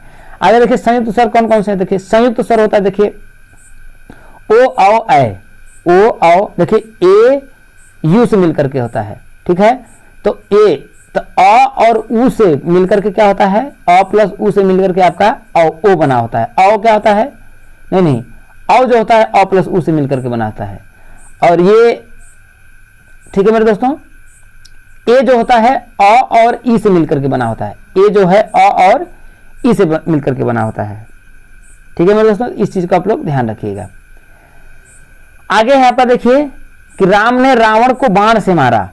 वाक्य को कर्मवाच्य में परिवर्तित करिए। क्या देखिए राम ने रावण को, अच्छा सॉरी, राम ने रावण को मारा, वाक्य को कर्मवाच्य में परिवर्तित करिए। तो राम ने रावण को मारा, तो रावण किसके द्वारा माना गया? राम के द्वारा मारा गया, तो ये आपका देखिए कर्मवाच्य में बदल जाएगा, ठीक है मेरे दोस्तों। आगे देखिए ये आपका पूछा लिया जाएगा, पर्यायवाची शब्द पूछ सकता है। देखिए घटाने से क्या अभिप्राय है? संबोध निर्माण के चरण से आपसे क्या समझते? तो मैंने इसको कई बार आप लोगों को बताया। और अतिलघु उत्तरी का जो आपका लास्ट क्वेश्चन है मेरे दोस्तों, किसी संख्या के भाजक में 9 है, भागफल 7 है तथा शेषफल 6 है, तो भाज्य ज्ञात करिए। तो भाज्य का आपका फार्मूला होता है, देखिए कि भाज्य बराबर होता है, देखिए कि भाजक गुत्ते भागफल, भागफल होता है, और प्लस क्या होता है मेरे दोस्तों? शेषफल होता है, शेष फल होता है। इस बात आप लोग ध्यान रखिएगा, ठीक है। तो उसी में कर लेंगे। देखिए तो भाजक कितना है? 9 है, भागफल कितना है? 7 है, तो 9 7 63 में 6 आपका जोड़ देंगे, 63 से आपका कितना आ जाएगा? 69 आ जाएगा, ठीक है मेरे दोस्तों। समझ में आ गया होगा। चलिए अब आपका अंतिम पड़ाव पे हम लोग पहुंचते हैं, जो आप लोगों का आ जाता है बहुविकल्पी प्रश्न। बहुविकल्पी दोस्तों कुछ क्वेश्चनों को हम करवा देते हैं। देखिए इंपॉर्टेंट, देखिए 10 दहाई के योग को कहते हैं। तो देखिए 10 दहाई में, जैसे मैंने अभी आप लोगों को लघुत्तरी बताया था कि 9 इकाई में क्या कहते हैं? 9 इकाई में 1 जोड़ने पर 10 इकाई होता है, और 10 इकाई जो होता है 1 दहाई के बराबर होता है। तो ये कह रहा है 10 इकाई के योग को कहते हैं, तो क्या होगा आपका? दहाई बोलते हैं। क्या होते हैं? दहाई। तो ऑप्शन नंबर का आपका स हो जाएगा। आगे देखिए आपका पूछ रहा है, देखिए कि हिंदी में स्वर कितने होते हैं? तो ध्यान रखिएगा, हिंदी में जो स्वर होता है आपका, बहुत से लोग बोलेंगे 13, लेकिन नहीं मेरे दोस्तों, हिंदी में स्वर आपका 11 होता है।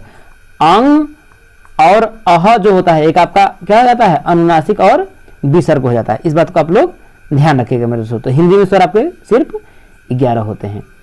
आगे है देखिए आपका पूछ रहा है, देखिए कि मनुष्य के उच्चारणोपयोगी, जैसे बोल रहा है, देखिए मनुष्य के उच्चारणोपयोगी अवयव हैं। ककाल है, कंठ है, दंत है, उपयुक्त सभी। तो देखिए कंठ से भी बोला जाता है, दांत से भी बोला जाता है, और ककाल से भी बोला जाता है, काकाल से। क्या होगा? उपयुक्त सभी हो जाएगा आपका, ठीक है मेरे दोस्तों। आगे आपका देखिए आ जाता है, यहाँ पर पूछ रहा है, देखिए कि ध्वनि विज्ञान में अध्ययन किया जाता है मानव के मुख से निकली श्वास का, मानव से मुख से निकली ध्वनि का, मानव के मुख से निकली चीख का। तो ध्यान रखिएगा, जब से ही मैंने ध्वनि बता रहा था तो श्वास से ही बात कर रहा था। तो मानव के मुख से निकली ध्वनि का अध्ययन किया जाता है कि श्वास का, तो श्वास का हो जाएगा। तो आपका कौन सा हो जाएगा? देखो दोस्तों, सॉरी, मानव मुख से निकली आपकी ध्वनि का, किसी से मानव मुख से निकली आपकी ध्वनि का अध्ययन किया जाता है, ठीक है मेरे दोस्तों। आगे देखिए ओष्ठाकृति के आधार पर स्वर होते हैं। देखिए ओष्ठाकृति के आधार पर तो स्वर कितना होता है दोस्तों? वृत्ताकार भी होता है, अवृत्ताकार भी होता है। एक मतलब ऐसा चीज बोलिए जो आपका वृत्त का, जैसे ओ बोलिए, आप ओ बोलिए, ओ तो आपका मुख क्या हो जाएगा, एक वृत्त के आकार का हो जाएगा, गोल हो जाएगा। अब जैसे देखिए अ बोलिए, अ में आपका देखिए जो वृत्त, जो मुख है वृत्त के आकार का नहीं होता है, तो ओष्ठाकृत के आधार पर स्वर जो होता है वृत्त के आकार का भी बनता है और अवृत्त के आधार पर भी होता है, तो अ और ब आपका दोनों हो जाएगा। ठीक है मेरे दोस्तों। आगे देखिए आपका पूछा है, देखिए क्वेश्चन आपका देखिए कि व्यंजनों को उच्चारण की दृष्टि से बांटा गया है, तो व्यंजनों को उच्चारण की दृष्टि से कितने भागों में आपका बांटा गया है, 3 भागों में। ठीक है, कौन कौन से, देखिए कौन कौन सा भाग हो जाता है, देखिए एक स्पर्शी हो जाता है, एक अंतस्थ हो जाता है, एक ऊष्म हो जाता है। ठीक है मेरे दोस्तों, इस बात ध्यान रखिएगा। आगे देखिए ध्वनियों के उच्चारण में होने वाले यत्न को प्रयत्न कहा जाता है। यह होते हैं स्वतंत्री के कंपन से, श्वास की मात्रा से, जीवा तथा अन्य अवयवों से उपर्युक्त। तो क्या होगा आपका उपर्युक्त सभी हो जाएगा मेरे दोस्तों। चलिए हम लोग आगे बढ़ते हैं। देखिए आगे आपका जाता है, देखिए क्वेश्चन नंबर आपका देखिए जो 77 है वो आपका हो जाएगा, देखिए निम्नलिखित से दंत वर्ड है। तो दंत वर्ड क्या होता है, देखिए जिसमें दांत से प्रयोग होता है, जैसे त, थ, द, ध, न। त वर्ड जैसे केटीएम मैंने आपको बताया था, इसमें से कौन सा हो जाएगा आपका, देखिए न जो होगा आपका दंत हो जाएगा। आश्चर्य, हर्ष, शोक, उत्साह आदि व्यक्त करने में प्रयोग होता है किसका, देखिए देखिए इस चीज का प्रयोग करने के लिए मैंने बताया था ना कि किसी से विस्मयादिबोधक शब्द का प्रयोग किया था। विस्मयादिबोधक, तो आपका विस्मयादिबोधक आपका द पे चला जाएगा, किस पे चला जाएगा मेरे दोस्तों, द पे चला जाएगा। ठीक है, आगे देखिए आपका कह रहा है कि ढ वर्ड किस वर्ग में आता है, तो ढ वर्ड देखिए के टी एम 2, तो के में कंठ मतलब कि क वर्ग, ये च वर्ग, ट वर्ग में आएगा तो आपका ब हो जाएगा। जो ढ है ट, ठ, ड, ढ आएगा तो किस वर्ग में आपका, ट वर्ग में आएगा। 13 जो संख्या पूछा है, देखिए 13 जो आपका जो संख्या है वो सम है या विषम है, तो जानते हैं सम का परिभाषा क्या होता है। देखिए संख्या जो होता है, सम क्या होता है, जो 2 से विभाजित हो सम संख्या, जो 2 से विभाजित ना हो वो विषम संख्या। तो 13 क्या आपका देखिए विषम संख्या है। और अगर इसमें अभाज्य देता तब मेरे दोस्तों, तब आपका आता है देखिए 13 एक अभाज्य भी संख्या है। ठीक है मेरे दोस्तों, तो इस तरीके से आप लोग ध्यान रखिएगा। और वही क्रम है, इसमें आपको पूछा देखिए अवरोही क्रम, देखिए 11 है, 9 है, 7 है, 5 है, तो ये आरोही हो जाएगा, सॉरी ये अवरोही हो गया, ये आपका आरोही, तो अवरोही पूछा है, तो अवरोही मतलब घटता क्रम, तो आपका अ हो जाएगा। ठीक है मेरे दोस्तों, चलिए आगे बढ़ते हैं। आगे देखिए दोस्तों आपसे पूछ रहा है, देखिए कि भाग की संक्रियाएं होती है, भाज्य, भाजक, भागफल, तो ये आपका उपयुक्त तीनों होता है। भाषा शिक्षण के पक्ष हैं, पठन, लेखन, व्याकरण, ये आपका उपयुक्त सभी हो जाएगा। अब आप क्या करते हैं, देखिए थोड़ा सा जूम कर लेते हैं। देखिए कि भाषिक अज्ञानता से संबंधित समस्या है, ये आपका पूछ रहा है। देखिए लिपि संबंधी अज्ञानता, व्याकरण का अपर्याप्त ज्ञान, विराम, सभी विराम चिन्हों का प्रयोग, तो ये आपका उपयुक्त सभी हो जाएगा। 99 में दहाई है, कितने पूछ रहा है, देखिए दहाई है, तो दहाई कितना, देखिए 99 में दहाई, तो देखिए 9 दहाई, कितना 9 दहाई, आपका 9 है। ठीक है मेरे दोस्तों, आपका क्या हो जाएगा, ब हो जाएगा। आगे देखिए कह रहा है क्वेश्चन नंबर आपका जो 86 है, देखिए कि लेखन एक शारीरिक क्रिया है जिनमें बालकों के हाथों को गतिविधियां करनी पड़ती हैं, तो ये आपका क्या होगा, ये मतलब आपसे पूछ रहा है किसमें कहा था। तो इसमें देखिए आप लोगों ने शुरुआत में ही पढ़ा था कि मारिया मॉन्टेसरी के बारे में, इसमें कहता है कि हाथों के द्वारा बच्चे क्या करते हैं, उस पर खूब अपना अभ्यास करते हैं, जब वो परिपूर्ण हो जाता है तब लिखना स्टार्ट करते हैं। तो ये क्या है आपका, मारिया मॉन्टेसरी ने कहा था। अब देखिए कह रहा है जिनका उच्चारण कंठ के स्पर्श से होता है, तो वो होता है, देखिए तो कंठ से क ख ग घ आपका आ जाएगा, ये कंठ वर्ड हो जाता है। देखिए दोस्तों, ठीक है। अब आगे देखिए ज्ञान अर्जन और ज्ञान वृद्धि का साधन है, तो दोस्तों क्या है, देखिए प्रत्यक्ष निरीक्षण था, स्वानुभव, विचार विनिमय एवं दूसरों से शिक्षा ग्रहण करना, स्वाध्याय था, पठनाभ्यास और उपयुक्त सभी। तो ज्ञान अर्जन और ज्ञान वृद्धि क्या हो जाएगा, देखिए आपका उपयुक्त सभी हो जाएगा। क्या हो जाएगा मेरे दोस्तों, उपयुक्त सभी हो जाएगा। ठीक है। अब आगे देखिए हमारा आ जाता है, देखिए कि विराम चिन्हों का, देखिए विराम संबंधी समस्या का प्रमुख कारण है, तो क्या होगा, देखिए विराम चिन्हों का ज्ञान न होना। आगे देखिए विवृत स्वर है, तो विवृत स्वर क्या हो जाता है, देखिए आपका आ और ओ, ये क्या हो जाता है, देखिए विवृत स्वर हो जाता है, आ और ओ। ठीक है मेरे दोस्तों। आगे आपका देखिए पूछ रहा है कि आनंद का पर्यायवाची, तो आनंद का पर्यायवाची क्या हो जाएगा आपका, देखिए मोद भी होता है, प्रमोद भी होता है, सुख भी होता है, तो ये आपका उपयुक्त सभी हो जाएगा। ठीक है मेरे दोस्तों। अब आगे देखिए दोस्तों आपका कह रहा है, देखिए निम्नलिखित में से कौन सा संयुक्त व्यंजन नहीं है, तो संयुक्त व्यंजन मतलब क्या होता है, देखिए जो दो वर्डों से मिलकर के बनाते हैं। देखिए यह जो है आपका संयुक्त व्यंजन आपका नहीं है। निम्नलिखित दीर्घ स्वर है, तो दीर्घ स्वर क्या होता है, देखिए अ ई उ री जो होता है आपका हृस्वर होता है, दीर्घ स्वर इसमें क्या आपका आ हो जाएगा। आगे देखिए किसके उच्चारण में निचला होठ ऊपरी दांतों को स्पर्श करता है, तो वो क्या होता है, देखिए व के उच्चारण में देखिए आपका क्या होता है, निचला जो होठ है दांत को स्पर्श करता है, और आपका ब दिया है, तो ये आपका देखिए निचला होठ और जो होता है ऊपरी दांतों को, तो ये ब नहीं दोस्तों अ होगा, क्या होगा, अ को स्पर्श, ये उत्तर आपका गलत दिया, ठीक है। व को आप बोल करके देखिए व ब बोल करके देखिए, ब देखेंगे तो पूरा दोनों ओठ जो होता है देखिए, अरे सही दिया दोस्तों। इसमें क्या कर रहा है देखिए कि निचला होठ ऊपरी दांतों को स्पर्श करता है, नहीं ये नहीं है, वही होगा, ठीक है मेरे दोस्तों। चलिए आगे हम लोग बढ़ते हैं, देखिए कि वाक्य में यहां देखिए वाक्य जहां बहुत ही कम ठहरना होता है वहां प्रयोग होता है, देखिए अल्प विराम, जहां बहुत कम ठहराव हो वहां अल्प विराम का प्रयोग होता है। इसमें देखिए दहाई वाली संख्या क्या है, देखिए 2 है आपका, 2 आपकी दहाई वाली संख्या है, ठीक है मेरे दोस्तों। देखिए आगे कह रहा है, देखिए जब आंकड़ों को घटते हुए क्रम में लिखा जाता है तो उसे कहते हैं देखिए अवरोही क्रम बोलते हैं, बढ़ता हुआ क्रम आरोही और घटता हुआ क्रम अवरोही। मूल संख्या में वृद्धि करना, बढ़ाना अथवा योग करना, ये क्या होता है, देखिए आपका जोड़ होता है, क्या होता है आपका जोड़ होता है। आगे देखिए किसी भी संख्या के मान होते हैं, देखिए कह रहा है किसी भी संख्या के मान होते हैं 1 2 3 4, तो किसी भी संख्या के कह रहा है मान होते हैं, तो आपके कितना होता है, देखिए 2 मान होते हैं। कौन कौन सा, देखिए एक आपका स्थानीय मान होता है, जैसे कोई संख्या देखिए 2 4 6 मैंने लिखा, इस संख्या 2 का एक तो आपका स्थानीय मान होगा और दूसरा कौन सा होगा, आपका जातीय मान होगा। तो कितने मान होगा आपके, 2 मान होंगे। आगे पूछ रहा है, देखिए 3 अंकों की सबसे पहली संख्या या 3 अंकों की सबसे छोटी संख्या, तो आपका 100 हो जाएगा, क्योंकि 99 के बाद आपके क्या आता है, 100 आता है, और ये क्या आता है आपका 3 अंकों में होता है, ठीक है। आगे आपका देखिए 101 क्वेश्चन नंबर का है, देखिए पठन की प्रक्रिया में उचित आरोह अवरोह का समावेश न होने का प्रमुख कारण क्या, शीघ्रता से भाव को, देखिए ये उपयुक्त सभी होगा, सीधा बात आप देखिए, ये तो हम लोग कई बार पढ़े हैं। देखिए लिखित भाषा को ध्वन्यात्मक पठन को कहते हैं, लिखित भाषा के ध्वन्यात्मक पठन, मतलब कि ध्वनि को बोल करके, तो उसे बोलते हैं सस्वर वाचन, और ध्वनि जब न निकले तो उसे मौन वाचन बोलते हैं, ठीक है मेरे दोस्तों, इस बात को ध्यान रखिएगा आप लोग। अब आगे दोस्तों आपका क का उच्चारण स्थान क्या होता है, देखिए क का आपका कंठ होता है, देखिए इच्छा शब्द का पर्यायवाची, आशा स्पृहा अभिलाषा, तो आपका उपयुक्त सभी हो जाएगा।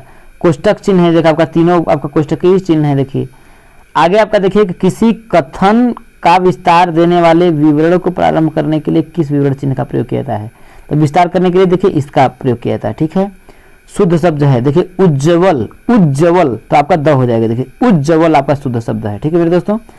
आगे कह रहा देखिए कि जिन स्वरों का उच्चारण करते समय मुख पूरी तरह खुला रहता है कहलाते हैं, देखिए मुख पूरा अगर आपका खुला हो तो उसको विवृत बोलते हैं, क्या बोलते हैं, विवृत बोलते हैं। देखिए आगे देखिए शब्द की विशेषताएं हैं, देखिए शब्द के मेल से वाक्य बनता है, वाक्य में प्रयोग किए गए शब्द पद कहलाते हैं, शब्दों के बिना भाषा का कोई अस्तित्व नहीं है, उपयुक्त सभी, तो आपका सही बात है, उपयुक्त आपका सभी हो जाएगा।